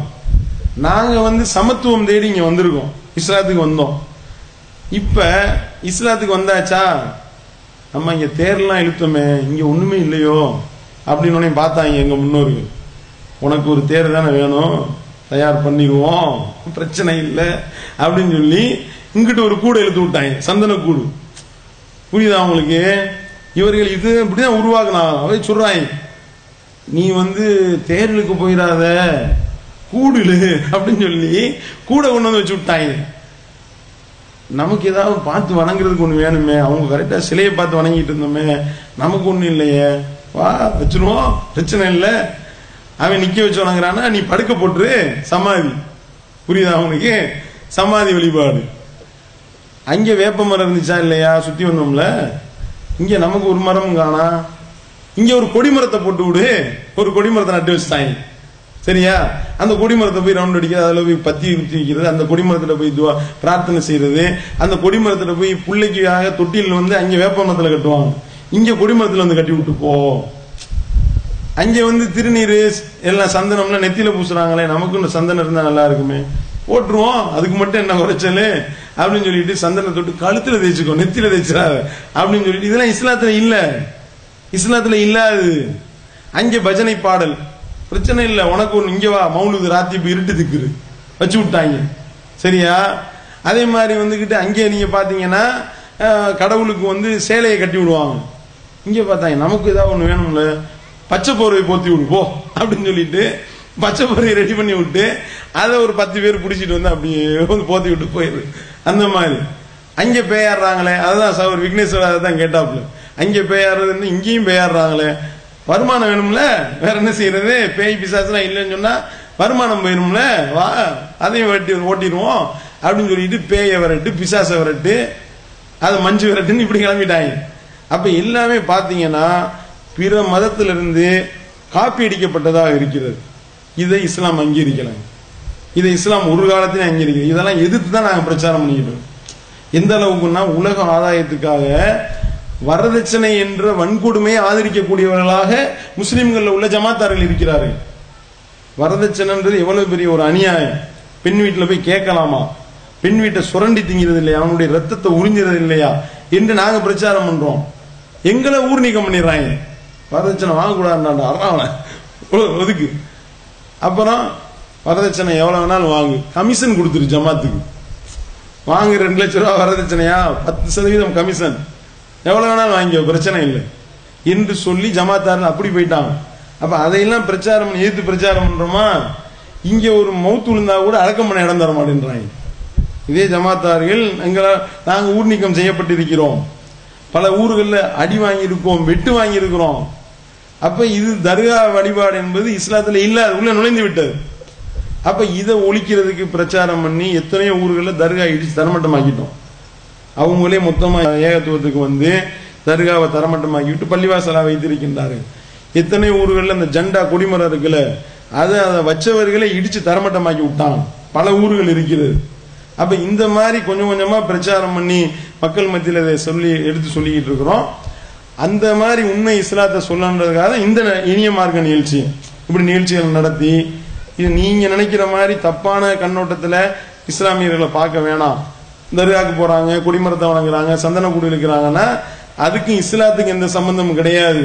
இதுதான் உண்மை இஸ்லாம். உங்கள்ட்ட சொல்றதுக்கு ஒரு வாய்ப்பா இருக்குல்ல, இப்ப ஏன் நியாயமா கேட்குறீங்க, நாங்க ஒரே இறைவனை வணங்கன்னு சொல்லிட்டு சமாதில போய் உழுந்துகிட்டு இருக்கீங்களாங்க, பேய் ஓட்டிக்கிட்டு இருக்கீங்க, இங்க இஸ்லாமிய பேயா இது அப்படின்னு கேட்குறீங்கல்ல.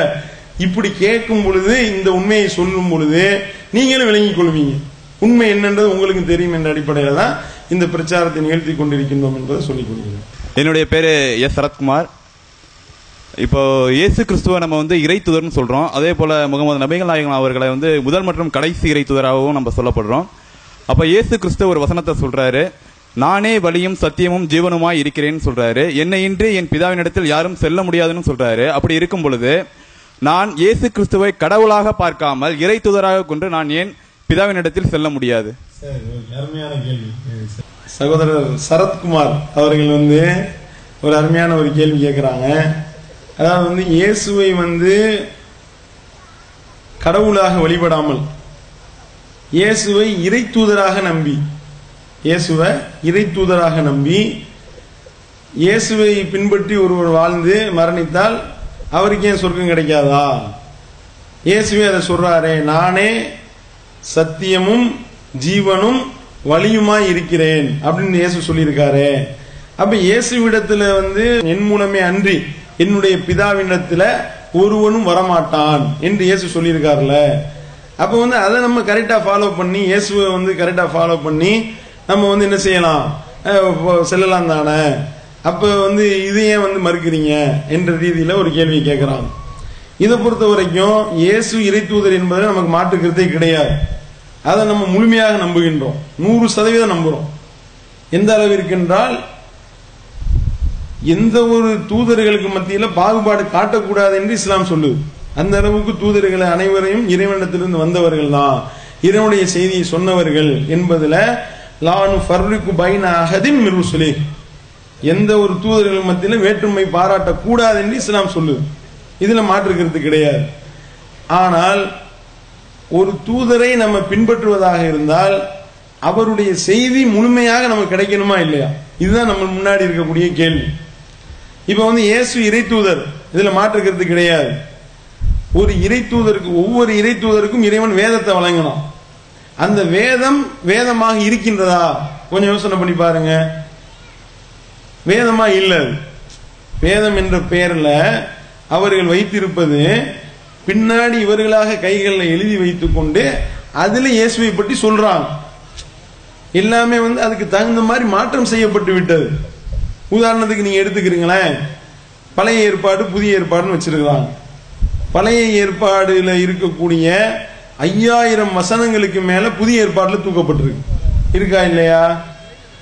பழைய ஏற்பாடு என்பது ரோமன் கத்தோலிக்க பைபிள், ஆர்சி பைபிள்ல நீங்க எடுத்து பாத்தீங்கன்னா சீராக் ஆகமோ, ஃபரூக் ஆகமோ, 1ஆம் மக்கபே, 2ஆம் மக்கபே, இது போன்று பல ஆகமங்கள் இருக்கின்றது. இதுல எடுத்து பார்த்தோம்னா எல்லா ஆகமத்தையும் காணும். ஏன்?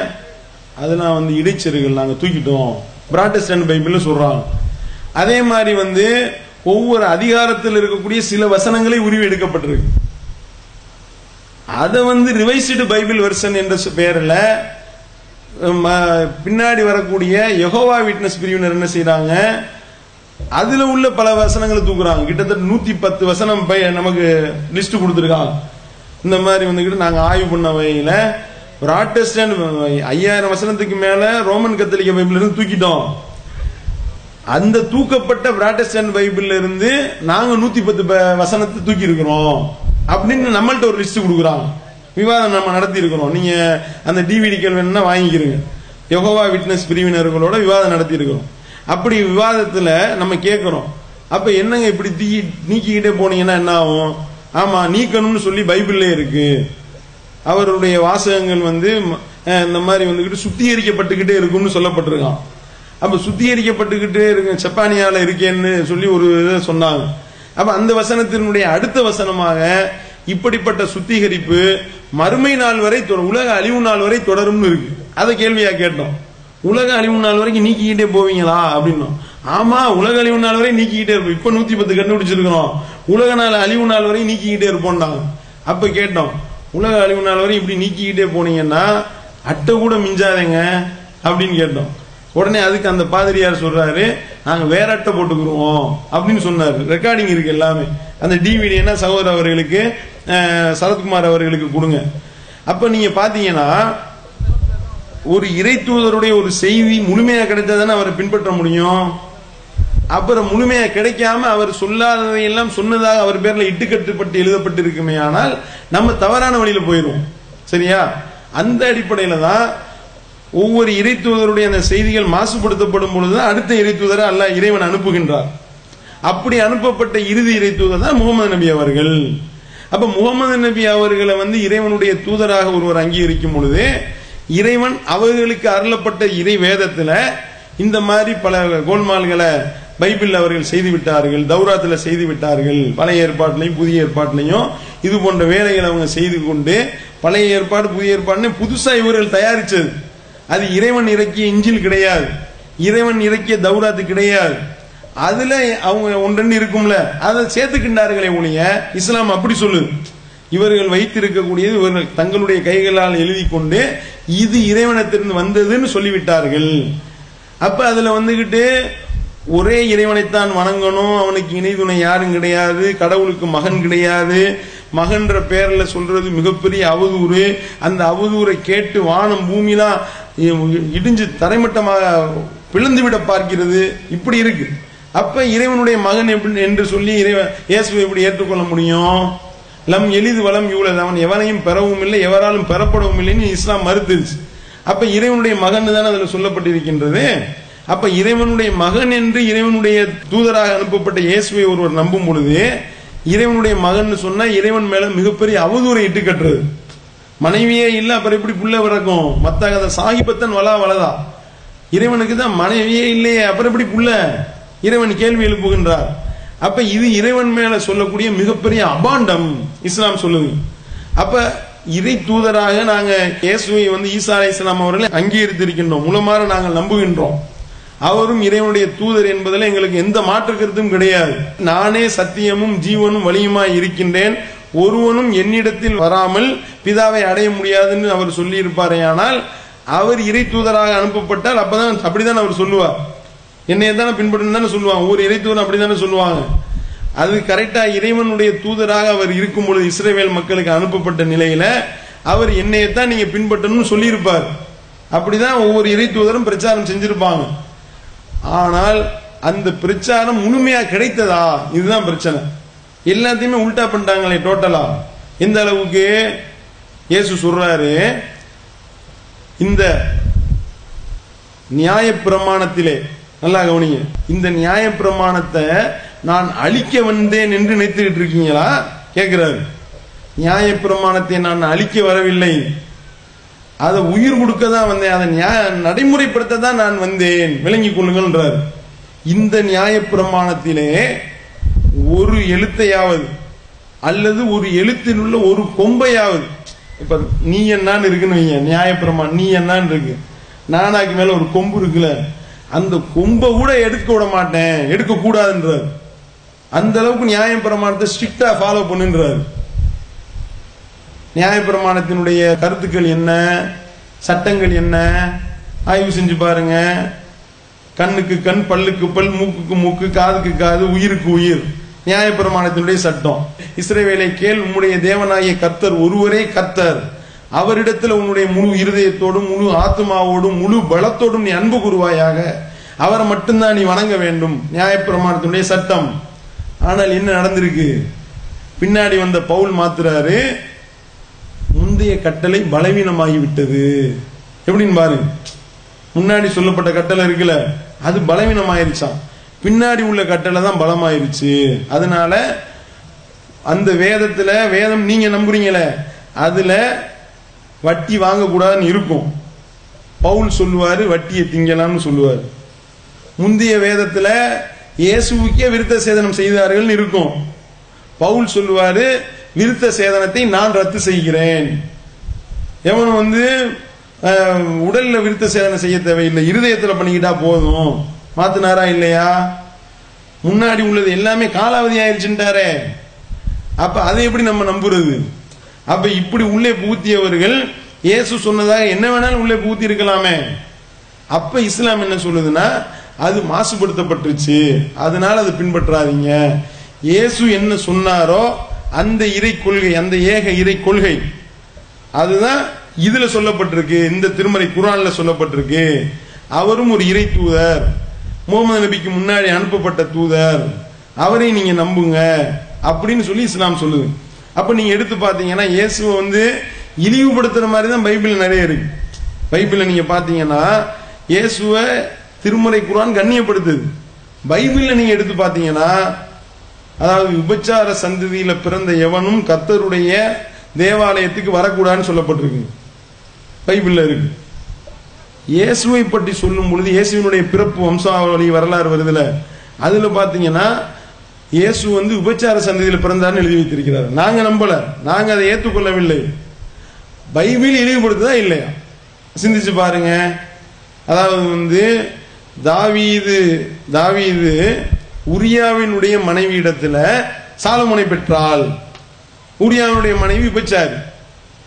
அதே மாதிரி ரெக்கபால், அவ ஒரு விபச்சாரி. அவளுடைய வம்சாவளியில தான் இயேசு வந்தார் என்று எழுதி வைத்திருக்கின்றார்கள்.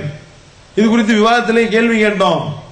இப்படி இழிவுபடுத்திருக்கீங்களே, இது சரியானு கேட்கிறோம், விவாதத்தில் கேட்கிறோம். அந்த விவாத டிவிடியும் வாங்குங்க, ஐபிசி உடைய அந்த விவாதம்னு இருக்கு, அது வாங்குங்க. சொல்றாங்க, பதில் சொல்றாங்க. என்ன சொன்னாங்க தெரியுமா? நம்ம முந்தைய தலைமுறையெல்லாம் நம்ம நோண்டோம்னா நம்மள யாருமே சுத்தமா இருக்க முடியாது, எல்லாருமே அப்படிதானா. எப்படி இழிவுபடுத்துறாங்க பாத்தீங்களா? இயேசுக்கு ஏன் இந்த இழிவுன்னு கேட்டா நம்ம எல்லாரும் அப்படித்தான்ட்டாங்க. நாங்க அதை நம்பல, நீங்க வேணா நம்புவீங்கன்னு நம்ம சொல்லிவிட்டோம். அப்ப நீங்க பாத்தீங்கன்னா இயேசுவை இப்படி இழிவுபடுத்துறத நம்ம எப்படி ஏத்துக்கிறது? அதே மாதிரி இயேசுவிடத்துல ஒரு கானானிய தேசத்து பெண்மணி கேட்டாலாம், இந்த மாதிரி என்னுடைய மகனுக்காக நீங்க இறங்கும், பிசாசு பிடிச்சிருச்சு, இதுல இருந்து நீங்க பாதுகாப்பு கொடுங்க என்று சொல்லி கானானிய தேசத்து பெண்மணி இயேசுவிடத்துல கேட்கும் பொழுது இயேசு சொன்னாரா, பிள்ளைகளுக்கு இருக்கக்கூடிய அப்பத்தை எடுத்து நாய்க்கு போட மாட்டேன், நான் இஸ்ரவேலுக்குத்தான் அனுப்பப்பட்டேனே ஒழிய கானானிய தேசத்து பெண்மணியாகிய நாய், நீ நாய், இந்த நாயா இருக்கக்கூடிய உனக்கு நான் இந்த அற்புதம்லாம் செய்ய மாட்டேன்ட்டார். என்ன கேட்டாங்க? பிசாசு விரட்டுறதுக்கு தானே கேட்டாங்க. பிசாசு விரட்டுறது யார் பாதிக்கப்பட்டா என்ன, உதவி செய்யலாம் தானே சொன்னாராம். நான் கானானிய தேசத்து பெண்மணியாகி உனக்கு நான் உதவ மாட்டேன் அப்படின்னோனையும் அந்த பெண்மணி நியாயப்படுத்தினாங்க. கேட்டாங்களாம், நீங்க அப்பத்தை நீங்க சாப்பிடுறது உண்மைதான், இஸ்ரவேலுக்கு கொடுக்கறது உண்மைதான், அப்பத்தை மேஜையில வச்சு சாப்பிடும் பொழுது அப்பத்தினுடைய துண்டு கீழே விழுகுமா இல்லையா, அதை நாய் திங்கும்ல, அந்த மாதிரி ஏதாவது செஞ்சு விடுங்க எனக்கு அப்படி கேட்டாங்களாம். உடனே இயேசு சொன்னாரா, நீ நாயின் உன்னை ஒத்துக்கிட்டேல, இந்த வார்த்தையின் நிமித்தம் உனக்கு சரியா போகட்டும் அப்படின்னு சொன்னோனையுமே பிசாசு போயிருச்சு. இருக்கு, மத்தேயுல இருக்கின்றது. அப்ப இயேசுவாக இருந்தவர் அவர் ஒரு ஜாதி வெறிய அடுத்தால நாயின்னு சொல்லி இழிவுபடுத்தி இப்படி பேசினது உங்களால ஒத்துக்கிற முடியுதா? நம்ம ஒத்துக்கிற மாட்டோம். இஸ்லாம் அதை அங்கீகரிக்கல. ஒரு நபி இப்படி செய்ய மாட்டார், ஒரு இறை தூதர் அப்படி செய்ய மாட்டார். இஸ்லாம் அப்படி, நாங்க அப்படி நம்புறோம், அவர் மேல அவ்வளவு நம்பிக்கை வச்சிருக்கிறோம். அப்ப இப்படி இழிவுபடுத்தக்கூடிய ஒரு நிலைமை. இதே மாதிரி பல விஷயங்கள் இருக்கு, நிறைய சொல்லலாம். இது இயேசுவை இழிவுபடுத்தினதாகவே இழிவுபடுத்தி வரக்கூடிய செய்திகள் அவ்வளவு இருக்கின்றது. அப்ப இதையெல்லாம் ஒருவர் நம்பினா அவருடைய நம்பிக்கை சரியா இருக்குமா? அந்த அடிப்படையில தான் பைபிள் சொல்லக்கூடிய அந்த தவறான செய்திகளை நம்ப வேண்டாம், அது மனித கரங்களால் மாசுபடுத்தப்பட்டிருக்கிறது அப்படின்னு நம்ம சொல்றோம். அந்த அடிப்படையில தான் இறைவனுடைய தூதராக முழுமையா உளமாறு நாங்கள் நம்புகிறோம். அவருடைய செய்தி அனைத்தும் இருட்டடிப்பு செய்யப்பட்டு விட்டது. ராஜ்யத்தின் சுவிசேஷத்தை பிரசங்கித்தார்னு வருது.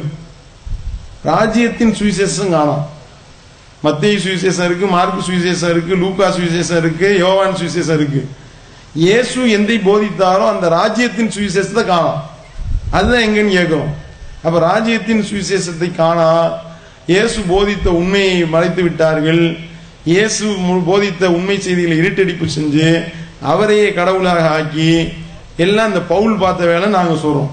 புனித பவுல் என்பவர் பின்னாடி டோட்டலா எல்லாத்தையுமே மாத்தி விட்டார். நியாயப்பிரமாணத்தை மாத்தாதண்டா மாத்திட்டாரு, பலவீனன்ட்டாரு. அதுல என்னென்னலாம் இங்க சொன்னாரு எல்லாத்தையும் இங்க கேன்சல் பண்ணி விட்டு இவர் தான் என்ன விரும்பினாரோ அதை சட்டமாக ஆக்கி வைத்து விட்டார் அப்படின்றதுதான் இஸ்லாம் சொல்லக்கூடியது. அந்த அடிப்படையில சகோதரர் சரத்குமார் அவர்கள் சொன்னது கரெக்டு தான். இறை தூதராக அவரை அங்கீகரித்து அவரை பின்பற்ற வேண்டும் என்பதில் மாற்றுக்கிறது கிடையாது. அவருடைய செய்திகள் இல்லை. அதுக்கு முன்னாடி வாழ்ந்த இறை தூதர்களுடைய செய்திகள் எப்படி இருட்டடிப்பு செய்யப்பட்டுச்சோ அந்த மாதிரி இயேசுவினுடைய இதுவும் திட்டமிட்டு இருட்டடிப்பு செய்யப்பட்டு பல செய்திகள் உள்ளே புகுந்து விட்டதனால முகமது நபி அவர்கள் மூலமாக இறைவன் அருளிய திருமறை குர்ஆன் முழுமையாக பாதுகாக்கப்பட்ட நிலையில நபி அவர்கள் சொன்ன செய்திகள் அனைத்தும் நபி மொழிகளாக ஆதாரபூர்வமாக பதிவு செய்யப்பட்டிருக்கும் நிலையில அவங்களை முழுமையாக பின்பற்ற வேண்டும். அப்படி பின்பற்றுவதுதான் மறுமை வெற்றிக்கு உண்டான ஒரே வழி என்று சொல்லி இஸ்லாம் சொல்லுது என்பதுதான் அவருக்கு உண்டானது.